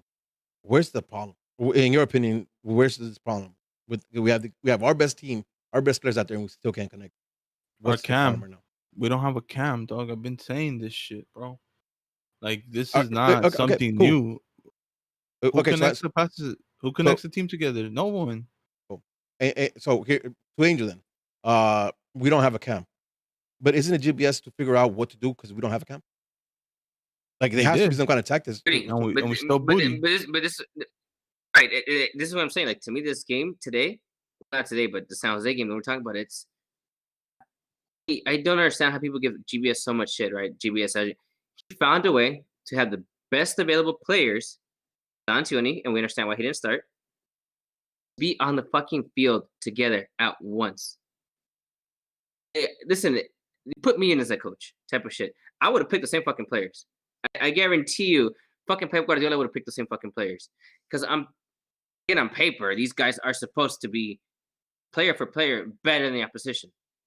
He found a way to put the best fucking available players together at once. We could talk about maybe legit should have been Cam, but then who's going to go out wide? Joe Benny's not going to play that. Mitch is not going to play that. Well, listen, Jonathan's definitely not going to play that. I'm 100% on board with you guys when you're talking about like the players being on the field, right? I think that's the move. What I'm questioning right now is though, like, what was the game plan? What's the tactics to have those players work? Right? The goal comes from a moment of brilliance from Pavon, where he's able to get away from the defender and then have that speed to get him to inside the box to make the cross, right to Chicharito. Like that's a individual brilliance that kind of gives him that space to create that play. Other than that, though, like the Lincoln play, like, and I know we're gonna come back and say is the Cam, but like these are the players you have. Like there has to be more tactics, in my opinion, for that, right? Not thinking about it a little bit more, and I think Hugo makes a good point, and I don't like talking about the 4-4-2 because GBS is not going to play that. Mm-hmm. Does that make sense right now? Absolutely, it does make sense, right? Because it's clear that whether if it's the Jet, whether it's GBS, JDS, whether it's Joe Benny, whether it's Kitchen, those guys are true midfielders, right? CMs, and we've talked about this in the past that somehow. It's crazy because I think the chemistry right now between Joe Benny and Kitchen is better than if it's Kitchen with Jonathan, if it's Jonathan with any of those guys. But I like the chemistry better between Leggett and Jonathan together, like pairings. But it's crazy because you can't have the three of them together because it doesn't seem to be working unless it's Leggett, Kitchen, and Joe Benny. But then what are you doing with your DP slot? Your DP guy, you're not going to keep him on the bench, right? You can. You could, but he's not going to. Well, so yes, everything you said, yes, right? But I think so. It would make sense to move to that 4-4-2 formation. But that's the thing, though, right? Listen, yes, maybe I don't know. My point to the whole conversation is, I'm not a GBS out, but I am questioning now, right? Either. Because like. It's your job to figure that out, right? Like these are the plays you have right now. I understand you would prefer to have a true camp, somebody who can move the ball for you and keep your style of play. But this is the team you have now, and this is the season going on right now. This is not a preseason. This is the season going on. And after our initial 4-game winning streak, and then whatever that was, it's been downhill, and there hasn't been really any, at least not notable, right? I don't know what's going on in the practices or how he's speaking or what he's thinking, but at least not noticeable to us. A difference in this downward spiral. Like there hasn't been anything, at least visually, that we could tell different on the team. It wasn't. You don't see it at halftime when you're losing a game, or when the game is tight. You don't see them come out with different formation, different tactics, different aggression, anything. Right? It stays the same, and is almost expecting the same shit to somehow be different. And I'm questioning. Like, also, if I'm mistaken, Hugo, just really quick, I don't think GPS won Libertadores with Boca. They lost the Libertadores for sure. Yep. But I don't think that they haven't won a Boca Libertadores in a few years now. Listen. So that statement is incorrect. So he basically said, my bad. He said, it makes no sense. GBS literally played in a 4-4-2 at Columbus, and I think 1 year at Boca in the year that they won the Libertadores. They didn't. He hasn't won a Libertadores. He won the league back to back. So maybe in the first year. I know he did great things with Lanús. I think he may even won a championship with Lanús. So maybe in one of those seasons there, sure. Americana with Lanús. For the most part. Okay, that's what it was. There you go. So Americana with Lanús. Sure, maybe with Lanús, maybe he did that. But Lanús is also not the same type of team like Boca, where they have all these players where he can go out and spend and get some. Lanús is not. Yes, they're a known team out there, but they're definitely not. Bring it back Boca. They're not River with the money. Bring it back to the G's though, right? Like this is the team you're coaching right now. You know what I mean? Yeah, sure. Exactly. He's a coach, team coach right now. Yeah. So like, and I think again, check out Chris Tucker on Twitter. He has an interesting poll going on, asking about GBS. I don't want to spoil it because I'd rather you go check that out and let me ask you a feedback real quick. I'll ask you a question real quick. Do we lose this game if Rolf doesn't play? I don't know if we I don't win think it. we lose the game. I don't know if we win it. I think I don't think we lose it though. Yeah. Listen, maybe right because I think that was an individual mistake. But I'm not confident saying that we win that game because I didn't see. I know where you're going with this, but this is where my issue is.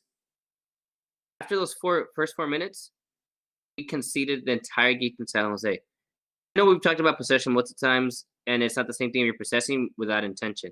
But we didn't do anything. We never had the ball. So we can't even talk about, well, we had possession, but no intention. Okay, but we had possession with intention. We didn't do shit. And then you want to talk about, and I remember we disagreed actually. And I remember we disagreed. You want to talk, oh, but right now the Galaxy's trying to play the counter attack. How? Explain to me how are you going to play that style when the field is fucked up and everyone's slipping left and right? Right. I understand none of that makes sense to me. How do you? Let's get a speed. How do you slow the game down if you don't have a cam to hold the fucking ball? That's what I'm saying. How do you want him? But you don't have that's GPS. You don't have that's GBS's puzzle to fix. We've done it before, right? Okay, that's GBS's problem to fix. When have we looked the most dangerous? When we're getting attacked, right? When we went on a 4-game winning streak, did we ever control a game? Listen, here's the point, right? No. Actually, we did Portland. It wasn't until the last 15 minutes that Portland's better players came in. For the most part, we controlled the entire game. So listen, when you're winning though, like it's easy. It's easy, right? Because you're winning. So even if you have a bad game, but you win, it's easy. When you're losing and you don't do anything about it, and you don't change it week to week, and there's nothing like really like you can visibly see you trying different. I get it. Maybe in the training grounds you're doing some difference, but when it comes to the game, there hasn't been much change in these fucking L's we've been taking recently, and that right there is all on GBS. Or listen, or it might be crazy in the players just don't want to fuck with GBS, but that's still a GBS problem, right? See, but however you go about it, like, go for it. I don't even see that. I think the players like GBS. Yeah, again, right? I think I was just saying that because like you don't see it translating in the field, right? And to me, I think that leaves it like he can't figure this fucking puzzle out, or the players don't fuck with him. And I think you're right. I think the players fuck with him. He just hasn't figured this puzzle out, and that's kind of worrying. Because I do like his intention. I think what he wants to like is the ideal way of playing. I would fuck with a lot, right? Because it's fluid and it's fast. I don't think it's a lot of possession, but it's fluid and fast, and I kind of like that, right? I think he would like to see him press a little higher. But what he wants and what they're doing in the field is two different things right now, and that's concerning because he hasn't figured that shit out, right? All right. Anything else before we move on to Portland? And just real quick on Portland. Man, fuck San Jose, bro. Fuck San Jose, man. San Jose. Fuck San Jose. I was pissed. But yeah, man, it's trash. And let me confirm that, but I think that leaves us now at the bottom of. I don't understand what everyone's talking about a broken locker room. Where are these reports coming from about broken locker room? I haven't seen a single shit. Same. I see shit about locker room, and these guys are always fucking happy as fuck. Yeah. Broken locker room was last year when Zlatan called everybody weenies and they got rid of him. So there's your broken locker room. Again, just continuing that conversation of GBS out. I'm again plug in Chris Tucker's poll because I think it's really interesting. So the poll would pretty much ask whether fire GBS now, fire him at the end of the season, or trust the process. What I found interesting is, at least when I saw the poll, it was pretty much a 33% split all three ways. So I think the Galaxy fam is really is really split on this on what to do. So am I, right? I think again, you know what? I'm gonna stop. I'm not gonna spoil it. Go ahead and check that out. I think it's a good conversation to have online and do the poll. So check that out, Chris Tucker on. Oh, actually, I don't know his handle. Oh, Zero Cold Tucker on Twitter. I think. Yeah. I think that's what it is. Check that out. That's really dope. All right, let's move on. Before we move on to Portland, I do want to remind you guys because something new. Add Zero Cool 138. Oh, add Zero Cool 138. Yeah, check that out. So moving on. We did find out that Rolf and Jonah are going away on international duty. Quick thoughts about that. Rolf, I'm pretty sure we're okay with him not being present. At this point, I'm okay with Jonah leaving too. I see a lot of people bitching like, damn, we're on a playoff run, blah, blah, blah. This, he shouldn't go. And it's like, bro, we won 4 games without Jonathan. Yeah. He looked better with that. Yeah, so let him go. And if we fucking manage to get a winning streak, then guess what, dog? Next year, we sell him on a non-DP contract or we move from it. You know what's crazy too? You know what's crazy about that, Masa? Angel talked about this at the beginning of the season about how we could move on from Jonathan, and I thought it was crazy. I thought it was just blasphemy. Wow, why would you say that? Listen, not crazy. I know what I'm talking about. I know my shit. People don't believe me. That's I should have just said somebody else said that. I should just give credit to somebody else, anybody else. I've been writing about Stairs. I've been writing about Chicha. I don't think you're right about Stairs. I mean, shit. I don't think you're right about Stairs. But Jonah though, like this year. I'm sorry, Masa, go for it. For criticism on him choosing his national team over his club, bro. Every professional player, that's the dream, right? Yep. That's not what the criticism is to me, though. As a matter of fact, I'm happy he's leaving. No, I'm talking about people in general. If he goes and he gets, okay, cool. But if he goes and he gets some positivity, if he gets some groove going and he comes back with some positivity, that's good. On top of that, if we can get things working here again, without him in the mix, where right now I think it's I don't think we have to debate on who are going to be our three in our mid right now, right? I think it's given. It's going to be Leggett. It's going to be Joe Benny. It's going to be Kitchen. Now these guys get the next run of 4 to 6 games to play in that center midfield, together and run the show and revert back to what we were doing. At least that's the idea. And maybe they don't have the pressure like, shit, I'm going to get benched, or which one of us three is going to get benched today just because Jonathan's here, because he's the DP guy. Yeah, listen, again, it's going to put Jonathan in a pickle if we get results without him. Right? I think it puts him in a pickle because you're not earning your wages, my man. You know what I mean? And it's showing. All right, but moving on. We do face second place Portland with 24 points this Wednesday at 7:30. That's a home game? That's a home game, right? I think it's a home game. We play them this Wednesday at 7:30. Let's start with lineups. Do we see Yoni start from the bat? I don't think so. So you think it's another game from the bench? Yeah, I mean, if you're gonna play him, what was it, 15 minutes? Mm-hmm. Something like that. Yep. Then you think he's not 90 minutes ready? Okay, no matter. Cool. Yeah. So shoot me a lineup. Okay. Bingham. Yeah. Julian. Mm-hmm. Stairs. Depew. Insua. Mm-hmm. Kitchen, Corona, Leggett. Pavon, Chicharito, and Efrain. I agree 100. I agree 95% or whatever that is, right? If someone could do the math and give a fuck. To me, I see Yoni starting. I hope you're right. I just don't know anymore. Yeah, I agree with you. I don't think much change, especially with Jonah not being there. It's easy for us to make that call on the midfield, which is I think the only other question we had. And then I agree with Angel. I think he gets the run. He gets the 65 minutes, the 65-minute run on Wednesday. At home with a bigger field, wider field, and we get to see some of what he has, right? Because man, I know he played some minutes on Saturday, but I don't remember him for shit. I think he was involved. He got a header, and again, he got the header, and then there was the play that he had down the left wing where he did try to go on a 1-on-1, but he had no one. Right. And it happened so quick, and plus I think he might have slipped a little bit. I don't remember the details, but yeah, I agree in terms of not anything major. When we thought about Yoni's debut, it didn't look nothing like what we saw on Saturday. And it's not on him. It's not him. Don't get me wrong. I'm not attacking Yoni. All right, that's not what it is. I'm just saying, like, when we envision what he's gonna come out and do, we envision him taking these long ass runs, right, and then trying to find like a nice pass in the back.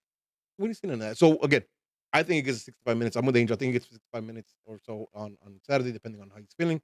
But I think he gets started, and I'm hoping he gets started actually. I mean, probably less thinking and more hoping at this point. But all right, but we face Portland, who somehow, some way, like they figuring it out. They lost their main piece with, or one of the main pieces with Blanco, but they're figuring it out. And their main piece, bro. That's their main piece. Yeah.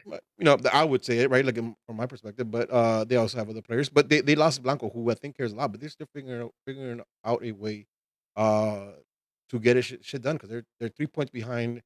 3 points behind Seattle for second place. They just gave an ass open to San Jose 6-1 the other day. They beat the Sounders 1-0, and they beat the Whitecaps this weekend. So we could see them next. Let's talk about this. Well, first of all, do you think they have a chance? Always. Yeah. Stupid ass. Okay, cool. All right. So let's talk about this. What do we do? what do we do to fucking to make it happen against? We hold 0-0 and scored in the 93rd minute to secure the 3 points. Because when we punch them in the mouth early, we can't hold the fucking lead. So no George. So it's a good thing George's not here. So you don't say punch him in the mouth early. The opposite. Punch him in the mouth late. All right, Angel, give me a little bit more depth. Fuck, I wish I could give you something. I don't even know what to tell you right now. I don't know what the fuck to expect. I expected quote unquote best players available to like good players, and they didn't do that. No, listen, I don't blame you. I don't blame you. At this point, I have nothing for you. Just that we're gonna win. I don't blame you because I'm in the same boat, right? Like I've been saying, I don't know how to fucking talk about this team right now. I'm gonna go out and say we win this. I'm gonna go out and say that we could win this if one of our midfields, whether it's our lower or deeper lane midfields or Cam, they find Yoni or Pavon not at their feet but in space. If they could put balls behind the defense and have Yoni and fucking Pavon find them with space, I think we could get some stuff moving because I think that's what's been missing for us a lot the last few games. Is the boys they haven't been able to find Pavon with space. Now when we put in Yoni, what we're hoping for is that the defense gets a little more spread and they can find some passes to the defense back. Portland, on the other hand, they're figuring it out, man. Anybody got any thoughts on what the defense has to do? What the defense and the midfield has to do to stop Portland from making us look bad? Well, one thing we can't sit back against Portland. That's not gonna. They're gonna find ways. They have ways of getting these intricate passes with or without Sebastian Blanco. They still make the shot. They figured out these passes, and they can also shoot shots from outside. So with them, we can't sit back. Even if we talk about you let them shoot from outside, I don't feel confident they would make them stopping some crazy ass shot from outside from one of their players. So I think this game's will be more open than we expect. Yeah, I know Blanco's out. That's what I'm saying. With or without Blanco, they figure shit out. I don't think we can sit back. No. In this game, we can't sit back. And even if we don't have the possession the entire game, we have to put them on their heels. We have to make them think often, not just one opportunity here and then the first 5 minutes. No, it's okay. Well, we lost the ball. Should we pressing quick and try to turn this ball and get them on a counterattack? Because we should be able to do that now with two pacing wingers. Yep. Before I've had my concerns about that, but I think we can now. So it's even if we do give up possession, that's fine. Even if we give it up, but we need to keep them on their heels somehow. It's make them always aware of where Pavon's going to be, where Chichito is, where Yoni is, because we can't just sit back against it. They're going to score on us. Well, and you're talking about like that could lead to a fast counterattack. But at the same time, that could stop a counterattack coming from Portland, right? One thing we did really, really bad against Seattle was giving the midfield space to work because they found our backs every single time with Morris or in the other wing. They just kind of found it. So yes, to you, the one thing in defense as a team that I want to see is them on Portland's asses as soon as. I think one of the biggest things that we saw what the team was doing well was that fucking Kitchen was fucking, relentless and suffocating all the midfield when they got the ball. He was there trying to make a tackle, causing fouls, stopping the plays when needed to, but he was suffocating the defense. I think Benny was doing that as well. So with both of them, we're predicting both of them to be in the field. I'm hoping to see more of that, where these guys are suffocating Portland's midfield by the pressure and not allowing them to turn and pick out our pass. Right, get on them early, and if you do pass, it's a pressured pass. Hopefully, their accuracy is not as good as when they have time. I was gonna say, I also think defensively though, Araujo gives us a different element too with speed, so that makes me feel a little more, yeah. Yeah, I agree, 100%. Araujo, we know he has bite. I think it's gotten him trouble the last few games, but he has bite, and as long as he's smart about it, I don't have a problem with that at all.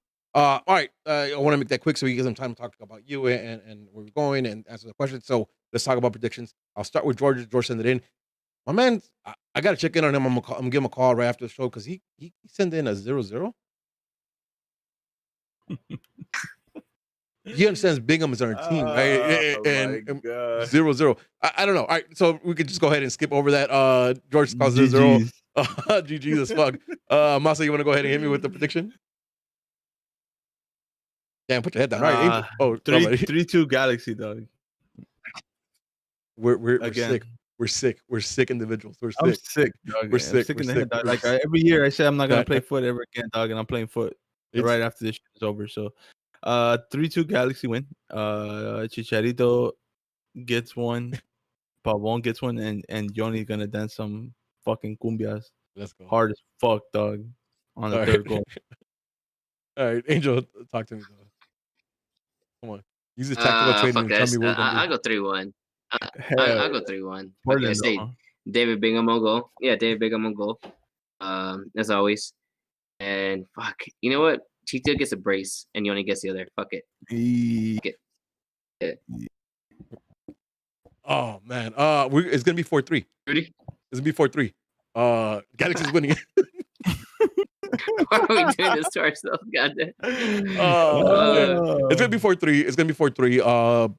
It's gonna be 4-3. It's gonna be a brace by Chicha. I'm lying to you. It's gonna be 1 by Chicha, 2 by Leggett, 3-3 in the 90th minute, and Pavon gets the winner in the 92nd. Calling it right now. Dog, the disrespect, dog. I never say Leggit's gonna score a goal, and he's their top goal scorer. Yep. As I was saying, so it's brace from Leggett, 1 from Chicha, and then Pavon's gonna win for us in the 92nd minute to make it 4-3. We're fucking nuts. We're fucking nuts, and we like let down. But man, you know, it's something in my head that just kind of doesn't allow me to fucking, you know, be realistic. Being honest with the chat, dog, we're fucking idiots over here, straight from the stand. Every fucking game, dog, we think we're gonna win.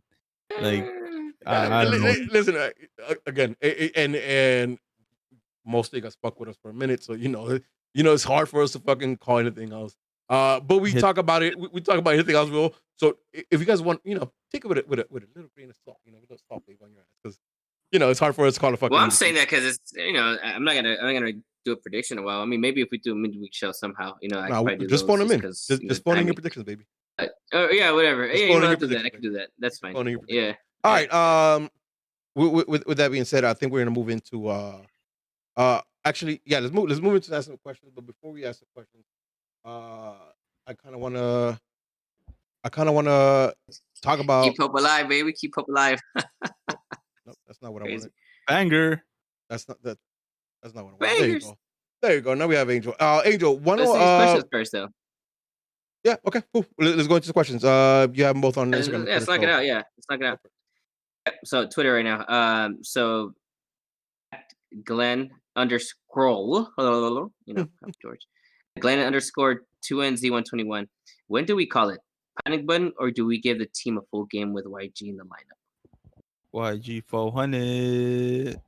Man, I think you call it at the end of the season. In my opinion, I think you call it at the end of the season. Yeah. There's a shit ton of factors to the season, right? But I don't think it's gonna be an excuse. I honestly think if there's no playoff, there's no real run, we have to figure something out, because they can't just be another year, and they have to figure out long term. In my opinion, if there is no playoffs, bro, you gotta let GBS go. In my opinion, it's not only just playoffs. It's like playoffs with an actual run to, like, you know what I mean. If we get eliminated, it has to be because like the other team was so much better. It wasn't because we barely made playoffs and then we bounced out. You know what I mean? There has to be a fucking run. This second year, like COVID and all, but still. No, it has to be playoffs or out, because I mean, how many playoff positions is there? 9? 8. It's 8 for the West. But that's what I'm saying. Like I don't want just a playoff, right? If it's just a playoff, I think you still question playoff, and then you bounce out with a bad performance. I think you still question GBS. What if you bounce out? What if you bounce out at the Western Conference Final? It's different, right? If the team is looking better at that point. All right, but what if it's the last playoff berth and then you bounce out at Western Conference Final? And it's trash. GBS, listen, right now we're looking at we're 3 points away from playoffs, right? With 15 points out of the 14 games, we have 15 points. 3 points gets us into playoffs right now. So it's not asking a lot to get us into playoffs. It's not.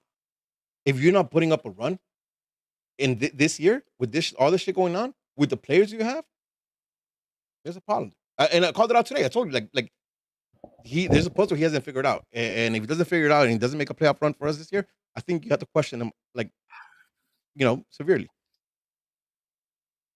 All right. Next question. All right. Next one. At AI Lopez. Would GPS do better with the team if he was in control who to sign as DPs? I mean, he has a say. Who did he inherit? He inherited Jonah. right? Mm-hmm. And Pavon, but Pavon I think is his guy. And Chicharito, which is the one we don't know whether like he was for it or not. Like that's the one we kind of there's some questions to it, but I don't know, man. What do you guys think about that? Because I was on a podcast this year with with the Nag Boys, and they feel that that's on DTK, right? DTK pushed that down, GPS type of thing. Not DTK, sorry, Chris Klein. Like they're basically everyone's saying, okay, we'll give you guys range to everything, but the only caveat is you guys have to get Chicharito, right? Because marketing, AG, blah blah blah blah blah. I don't know, man. I honestly, again, if on paper, right? Again, on paper, GB Chicharito could be the right person for what GBS wants to do, or at least what we think GBS wants to do, right? Exploit the fast counter, exploit the wings, look for in the middle, and he's a poacher, right? He scores goals, like he scores tap-ins in GBS ball. You catch us a lot because you get behind defense and put it back into the middle. I don't think Chicharito in the idea was a bad thing, so I'm not sure this is Klein pushing this upon these guys. In this speculation, but I can see this being a move that it was good by all parties. And fuck Chicharito, he whack. I just like that he has an attitude problem, and I fuck with that. I let him stay for at least for the rest of the season. What is it? At Saul Danger M, Zubek drew the free kick at the top of the box during stoppage time. Do you think Efra had a better chance than Pavon at taking that? Absolutely not. Yep. I was calling for him to take it. Absolutely not. I was calling for him to take it. It's funny because you were split. Massa called Pavon and Rudy called Efra. You seen Efra score in USL. I seen Pavon do this in Libertadores, scoring free kicks. So yeah, I'm taking my chances with Pavon, bro. I'm sorry. For me, I think that shot was perfect for left foot, right? Especially where the wall was at and how far to the right the goalkeeper was. For Efra, all he had to do was put in second post. For Pavon, he has to go crossbody and bring it back to the first post. Now close with the shot by Pavon though. It wasn't that close. Stop playing yourself. It wasn't that close. It went over the bar by like a foot. So it wasn't that close. I think Efra could put it on. Take my chances with Pavon. Yeah, I think it was closer than Rudy says, but it also wasn't as close as Massa said. So it's somewhere in between there. Yeah, somewhere in between there. Somewhere in between, like who takes a free kick. Listen, I'm probably gonna lean with Massa. I just don't feel confident with it for anything. Sure, he has an educated left foot, but I haven't seen enough of it. Listen, if Pavon's gonna take that, Pavon wants to take that free kick, he's always gonna take it. I have no, there's no question. There's hierarchy there. Like Pavon takes it, I would have liked to see Efra taking it, but I understand why Pavon takes it because he's big dick. Yeah. Mm-hmm. All right. Alex the Great. Alex, he's Alejandro here in the chat. Do you think Yoni is a player that can help us turn things around? Like, do you feel his talent's enough to maybe give us a different look that is enough to help us get some wins? I don't know. You gotta get the ball first, dog. I mean, I don't know. Like, you know what I mean? Like, again, like it was. Obviously, we were having drinks and there was people here, so like my concentration on the game wasn't that great. But even going back and seeing some of this, like he wasn't utilized. Like we were not looking for him, right? So that question's hard. Hopefully, we get a chance to answer it this game coming up against Portland. Because I'm gonna say yes. I'm gonna say yes too, because if we're gonna sit back in some games, and for as much as I still don't necessarily agree with that, we were playing counterattack several games back. If we're gonna sit back and try to play that, now we have the balance to do it. It's not just Pavon running at 5 fucking players and the rest of the team can't catch up. Now you actually have the balance, on both sides. Yeah. Well, again, theoretically, right? Theoretically, this team was supposed to beat the shit out of San Jose over the weekend, and we saw what happened. That's what's scary. That's what's scary about it. Yeah. That blast off is gonna be just gonna flutter the SpaceX. Yeah. Crash. That's crazy. Yeah, SpaceX. Fuck, I'm not even gonna say what the guy said yesterday because that shit was like, boom. Right. Yeah, let's not. Here, questions here I got from Instagram. Lucifer _121 _. What the fuck is happening? We have the skill and talent to dominate, but we can't fucking win. Mm-hmm. I'm telling you, is that piece of the puzzle's not put together right. They gotta figure this shit out, man. This is the cam. So I honestly think it's the cam talk. Like and I think you're 100% right. But we don't have one, so we got to figure out how to go around it, right? I think you're 100% right. You think we haven't figured out you think we haven't figured out the puzzle yet, correct? Yeah. Because I think a cam will make it a lot easier to fix that puzzle. but we don't have that, so you got to figure a way around it. That's my. I don't think we dove into it, but Rudy, how would you fix it right now? How would you fix it right now with the current situation? Yeah.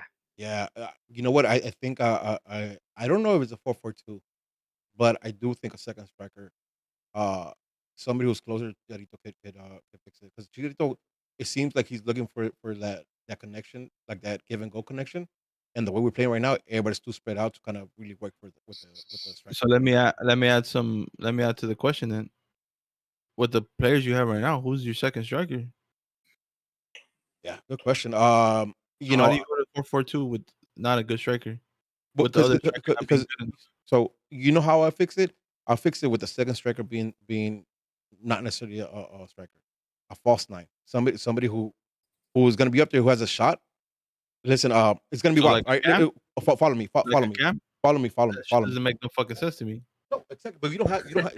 All right. So You're what? saying- No, you're yeah. saying Listen to me. false nine, right? Let So me. you have a player on. Hold Let me. on. You have Let a me player under the striker. So you're technically a center forward is technically a cam just higher up. So you're playing the same position that we're playing right now. So no. there's no fucking way we're playing 4-4-2. So let me run it right.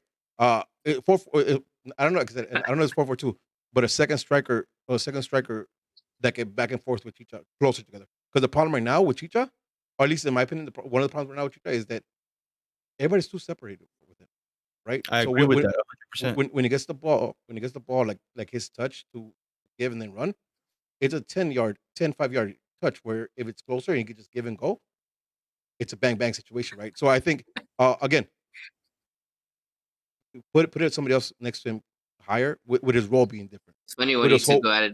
Yeah, it's funny. with his role being different, like where he's not looking to go in and score every single time. Where he's looking to be a wall closer to it. Yes, it could be a cam, but we don't have a cam, right? So what I'm thinking is putting somebody else up there with him. And then also listen, last week I was here talking about like I want to give Augie a chance to develop and grow into his shit. But loan him up if you have to. You know what I mean? Loan him up if you have to and you want to try that two striker thing. Because Augie has been putting it down for G2s. That'd be kind of like for me, that'd be like last ditch effort to kind of fix this with that way, because I would like for him to develop more. But there's an option there if that's the way. It's hard, man. I'm not a coach. I'm not paid for that. But that's just my idea. You know what I mean? That's how I would see it. I'm just saying what you're trying to say sounds like the exact same formation with legit higher up on the field. To me. Okay. Or legit. But again, closer, right? Because right now we're bringing in Yoni. Both these guys are gonna push wings and push end line. They're still not close enough to fucking. All right, let's move on. All right. It's the Carlos with 3 S's. With 9 games left, is it time to panic? I mean, panic. I think it's time to be realistic. Right? Not that our predictions, resemble that. But listen to what we're saying. There's real problems. There's real problems here, and I don't know where it stems from. Right? We've talked about how we have in paper quality in our team. And in paper, what fucking GBS trying to do seems sound, right? Like I don't think. Actually, here I'll ask you guys that. Do you think what GBS wants to deploy on the field is wrong for the players that we have? Not anymore. Now with the additional Yoni, right? And I mean, I still think we're missing 1-2 players, but I think the cam role is crucial. That transfer window just ended. But it's, I mean, at this point, you're right, dog. Like you gotta put it out with what you got. There's no turning back anymore. This is it. Yep. Transfer window's closed. Figure that shit out.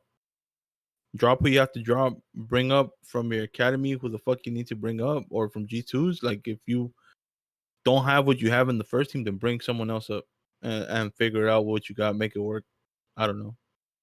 Yeah, man, it's complicated, but I'm sorry. Just gonna close it out. It's complicated, but I don't think panic. I think it's kind of setting your expectations, because this team is gonna ride somewhere around where we're at right now. Hopefully, they can figure out and have a step or two, but it's not in the same league with Seattle, right? Who we're looking at right now. Oh shit! Chris Tucker said end of October for us bringing players. I didn't realize that, so I guess I could change it. But Oh, if that's the case, we would have done it by now. What you think? yeah, because I even heard it. But all right, next question. All right. Cool. And by the way, I see Kyle here, and this is what I'm telling you, it has to be a true account. GBS had 2 years to figure this out. We talked about this before. This was supposed to be the first year he actually tries to figure out. I don't even Last year was all band-aids. We talked about this. That's why none of the players are here anymore. Listen, yeah, exactly. It was a one year thing to try to figure out for Zlatan. It were all band-aids. They were all lone players. Mm-hmm. Okay. What's up, Rudy? Say it. No. I was gonna go into. I don't think he's I don't even think it's a troll account. I think that's a consensus of most Galaxy fans who take it for face value. Last year, bad results. This year, bad Perhaps. Right? I don't think they go into depth. I think again, but we still made it to playoffs last year, and we lost in the second round of playoffs. After now making it playoffs in how long? Yeah. Listen, and they still hold the same sentiment, right? Like again, because they're spoiled, because we're spoiled.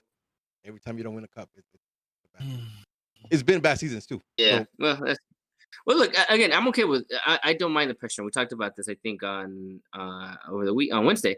I don't mind the pressure. That's fine. Rest of the team. We should be winning championships every fucking year. But think a little more. Be analytical. Think of things a little bit more before you just say shit. Next one. _ Emmanuel H. Who is leading the locker room? Who is showing their face to the fans to say we messed up? No one, because COVID. Cover your face. Put a mask on. Yeah, cover your face. Yeah. I mean, we've discussed this. The fact that we have no natural leader. Fuck who's captain. Like leader. Yeah. There's a lack of that. There's a lack of authority voice in the team that's gonna pull them out the run and be like, come on, fuck up, let's go. There's a lack of that. And apparently, DDK said that there weren't any plans to add anyone else, according to the commercial underground. I don't know if that's true. I don't know if we said that or not. Can Ralph Felster stay in Minnesota? Yes. That's Logan Jones. All right, for sure. Junior SCIG. Lakers and 5 now. Accurate. And then Logan Jones again. Yeah. Jonah needs to step it up, or he needs to give up his DP spot. He's not playing like a DP. Again, Logan Jones, I know you've been here from the get-go. Rudy, alluded to that we've talked about this before, and we addressed it at the beginning of the season. Rudy didn't agree with me. He seems to be in agreement with me now. It's fine. It's unfortunate that he has to be in agreement with me right now because of the situations. But it is what it is. It is what it is. 100%. And I think that's let me see. I have one more. And then Jose _ SALG. Oh, it's to me. To Angel, you're joining the Air Force to dodge the NAC basketball match now? Wow, just kidding. You know what? Listen, we can get that game. 4 weeks, got 4 weeks This to is the get NAC it boys that are shook it. Yeah, the NAC boys are shook it. So actually, you know what? It's hard to say because I've been playing with them on Sunday morning. So I think half of theirs are shook and half of ours are shook it. I'm just gonna say, run that fade, bitch. Yeah, we'll set that shit up. Before we move on, I got a question for you guys. I was hearing the Corner of the Galaxy, and they're talking about Chicha and his wife ready to give birth anytime soon. Do you guys give any weight to that on his performance? Do you think that's kind of fucking with his head?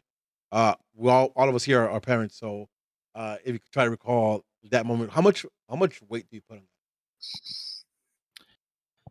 To be honest, dog, like I'm not a professional player. I enjoy the game of soccer, but I mean, even when my kids were about to be born, dog, I wanted to go play. My wife didn't let me though, so there's your answer. So you're asking the wrong person because the day that Nathan was born, I was at the stadium 2 hours after Lisa gave birth. So there's that. I remember Lisa still hates me for it, but I was there. Listen, so that's what to this day I still give Ashley Cole a lot of bullshit over that shit because we brought him for Champions League and he can't even play the Champions League game. Right. So and again, it's not because I gave him shit for having his kids. No, congratulations. Yes, of course. Right, I understand. I'm a parent. But we brought you for a Champions League game that you didn't even play. All right. Let's not go back fucking 5-6 years now. Right? Yeah. But anyways, I like Ashley Cole, so it's not like I have anything against him.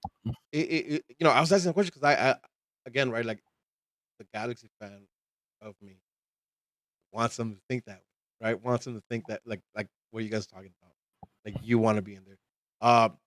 But the father in me also recognizes that, and I want to say like I probably wouldn't be 100% into the game knowing that my wife could have fucking had the baby. So there's some like for me, there's some way to that, and you know what? And it's I promise you guys, I'm not trying to be the teacher defender. I'm just trying to be like uh, as honest as possible when it comes to like my thoughts on some of this shit. And that one, I think there's some validity to that. I think you having a kid, it's in Los Angeles, a place you've been at for how long has it been here for 7 months, 8 months? It can be tricky. So I'll give him some credit that hopefully he has his baby healthy soon, so he can kind of focus on that if that is his fucking excuse. All right, Angel. That's up to him, man. It's really up to him. It's his decision. Yeah, I mean, He should be there. He definitely should be there with his kid.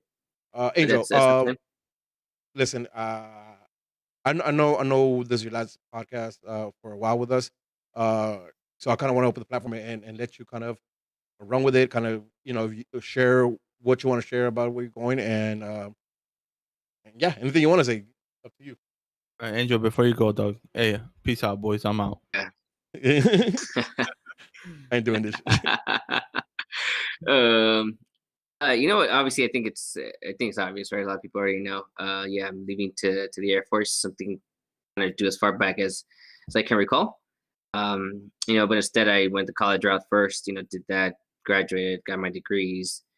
Went to the real world life, and did the whole corporate life and shit like that. It was cool. Make decent money or whatever, make good people, but just never satisfied really. And Rudy know this. We've talked about this multiple times. Like yeah, it's cool. What I was doing was cool and hustle, but it's just was a lot of hustle, right? It's a lot of hustle. Which it's fine, but after a while, it takes up a lot of your time. You can't take your kids to do shit. It's just work-life balance was very interesting. That's that I worked for really good companies too. At least the last one. Always took care of me. But eventually, what happened? Ended up getting laid off because of the whole COVID thing. Like many people did. But at the end of the day, I had to reassess my life and what am I doing? Am I going to wait until this thing goes over, or what am I going to do next? So I just thought about it a bit more. Talked to Lisa, let her know what my intentions were, and she supported me through the whole process. And I said, all right, fuck it, let me start talking to these Air Force recruiters again. Just rekindle my interest. See if right now it's now or never type of thing, right? I'm not working. I'm not doing shit. I hate feeling like a bum here at home. Because first time in my life that I ever gone and played working as not life, right? But as far back as I can recall, since I started working, never stopped. So it happened. Started talking to a recruiter. Well, first I talked to an officer recruiter. Then she gave me the whole 9 of how long and then I jumped on an Air Force officer call and how long the process is and what the competition was like. And it's just easily still even longer than now. I probably wouldn't be joining until next year, right? And full uniform and the whole 9, basic military, the whole 9. It's just a lot longer. So if you didn't want to go that route, they give you the alternative, like, okay, well, you can go enlisted. If you're looking to get in sooner, and you can, at the year mark, you can apply. Which I said, all right, let me talk to. It doesn't hurt. Talk to a regular, active duty Air Force recruiter. So I called her, talked to her, gave her the whole 9 of my situation. And I said, it's something I want to continue pursuing. So we did start all the paperwork. I took all the tests that I had to do. I went to MEPS, make sure I passed all my stuff. And eventually I got through the whole process. I think the whole process took me like 2 months or so. But I was qualified. And yeah, you're good to go to the Air Force. And for the most part, I qualified just about everything. But then I found out that some of the jobs that I initially wanted to pursue, like things related to space operations, missiles, the good tech stuff, not the low level tech stuff, but the higher end tech stuff, all require some type of clearance that I can't get because my dad's not a U.S. citizen. So, I went through this whole process and I was bummed. I know you guys know I shared it with you guys in the chat. Because that's what I always was striving for. Like, if I'm not going to be flying a plane at some point, then, I want to be doing some other cool shit.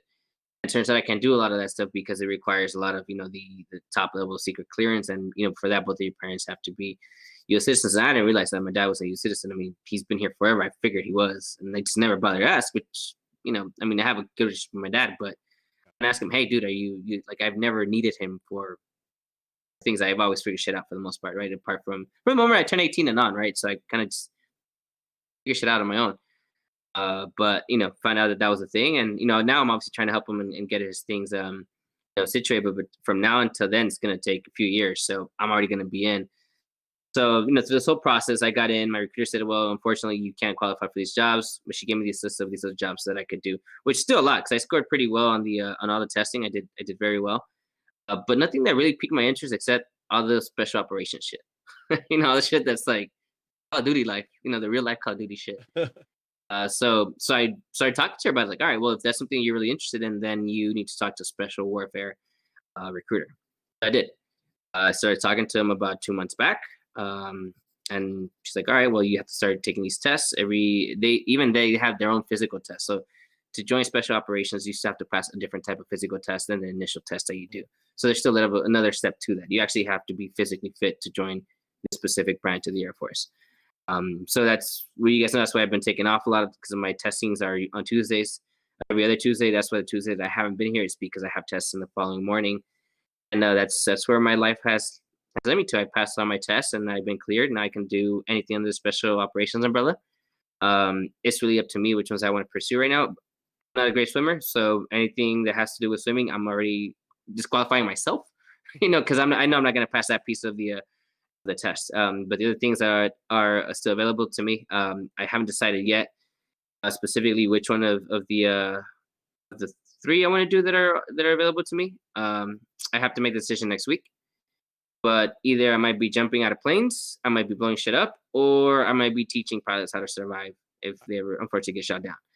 But all 3 of them require me to, just summaries. If you guys are more interested in what I might be doing, I'm happy to send you info and shit like that. And Eric, shout out to Eric Ellis here on the chat. A lot of us know him by Lucifer 121 on the socials. He's my Marine buddy, and we've been hiking a lot. We've been going on rucks, every other day type of thing, a few times a week. You guys see it on my socials.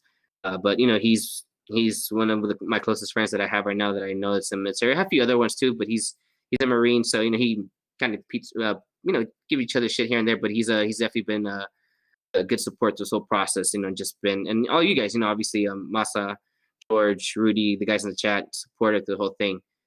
But eventually once I get that stuff sorted out with my dad, the beauty within the Air Force is you can cross train into other platforms. So once I decide to pursue that officer route and get out of doing this cool shit that I'm going to be doing right now, it's try to get it into the Space Force. Well, or into something related to space. So it's essentially where I'm at now. And now at this point, I'm leaving November 9th. November 9th is my departure date to basic military training. That's what I want to ask. I know you still have a few more weeks here with us. So all you guys who want to reach out and question for me, want to have a conversation before he takes off. Because I know like the first few months you're going to be really AWOL, where you're not going to be available.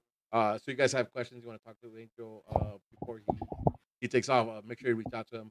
Again, everybody in the chat. Yeah, I mean, I'm trying to still stay active. I mean, and mostly the reason I'm jumping up from straight from the stands right now, it's because I do have my testing and training on Tuesday mornings. So every other Tuesday is testing, and then the Tuesday we're not testing, we're doing development. So tomorrow I have to be up at I have to get accustomed to military time. So 0600, I have to be there by 0700. Right, and we're training at 07:30, and I don't get home until about 2:30, 3 in the evening, because all we do is train. So we do calisthenics and a lot of running, and then we're in the swimming pool. So it's basically half a day of just training and training on the days that I'm not testing. So I'm still trying to be involved. Hopefully I think I'll still be able to make like the Wednesday games. But we won't be live on those. So when we do like the tailgate, which is why I'm saying bye to you guys here, because obviously I won't be able to join live, but I'm still trying to join whenever possible if I can. If not, this is, it's not a goodbye forever, but it's goodbye for the foreseeable future, at least until I know where I'm going to be stationed and all that stuff. Depending on the roles, maybe within the next 2-4 months I might be able to jump on, but realistically I'm probably looking basic military training is going to be 2 months, and then just training alone for any of the 3 jobs that I'm pursuing in the Air Force. All those 3 specifications require minimum 9 months of training. With one of them, possibility of being Washington State, and just about an hour out of Spokane, so like 3 hours out of Seattle. With another one, the one where I blow shit up, I'll be in Florida for about 9 months. And with the one that I'd be jumping out of planes, it's a rotation. I'd be, moving between a whole bunch of different bases, learning how to survive in different climates and how to do different shit. So yeah, that's essentially what it is. So, at this point, if I can do the really smart shit and the dope shit, then might as well go all into the cool shit. Yeah. Well, listen, personally, besides the podcast, right? You know where I stand with all this shit, but I'll back you, and I hope nothing but the best and max success to you in this new venture. Stay safe. We love you, and when you come back, we'll be here. We'll be here waiting for you. Yeah. So much love, much luck coming up. Because I know it's gonna be tough, but it's something you seem like you're really into. So I'm sure your masochist ass is gonna enjoy all that shit. Yeah, man. I mean, the smoking sessions look like fun. The smoking sessions are basically where they work you out till you can't no more and you're struggling, and people faint and shit like that. It's crazy. Yeah, it's crazy that I want I that, ain't right? shit because I don't want none of that. Yeah, I want all of it. None of that smoke. I want none of that crazy. smoke. Yeah, I want to get smoked every day. It's crazy. Yeah. No, Masi, you want to say something? Or you're just gonna cry there. You're gonna be sad. Sad food hours. I know I joke around a lot, and I say that I hope you fail all your tests and come back sooner than later. But I really wish you success, my G. I love you. No. Again, he's around. He's around for another month or so. So we're gonna reach out to him now before he doesn't know anybody, because we won't have clearance to talk to him. He's gonna be a super soldier. He's going in to get be Captain America's fuck. But with that being said, Captain America's fuck, yeah. Hey, when you do that super soldier, are you gonna grow a couple inches? Because I don't know how super I hope soldier so. you're I hope gonna I get be. taller. That's like the biggest thing. Even if I don't get like buffed out or whatever, or like the extra, as long as they make me a couple inches taller, you know what? I'll even take 3 inches. That's fine. Make me 5'8". I'm okay with at least 5'8". I bet you would, bad That's boy. crazy. I bet you would, bad boy. All right, man. Oh man. With that being said, this is another kind of sad 4 hours episode of Straight from the Stands. We had to talk about stupid ass Galaxy losing San Jose, and now we're talking about stupid ass Straight from the Stands losing Angel for a while. But with that being said, it's another episode. I'm your boy Rudy, and I am Smarts on Twitch. I am Smarts on the gram. I am Smarts on Twitter. Oh shit, George's not here. Hey, don't forget to follow George at JNFedia7 on all platforms. I believe he's on everything, right? He's JNFedia7 everywhere. I think so. Oh yeah, so follow him, Twitch, Instagram, fans accounts, all of them. Yeah, just go follow him. And follow me at LividAF96 on Twitter, ADF2691 on Instagram. Stay in touch. Peace, love, and G's up. Have a good night, everybody. Don't forget to like and subscribe. Peace.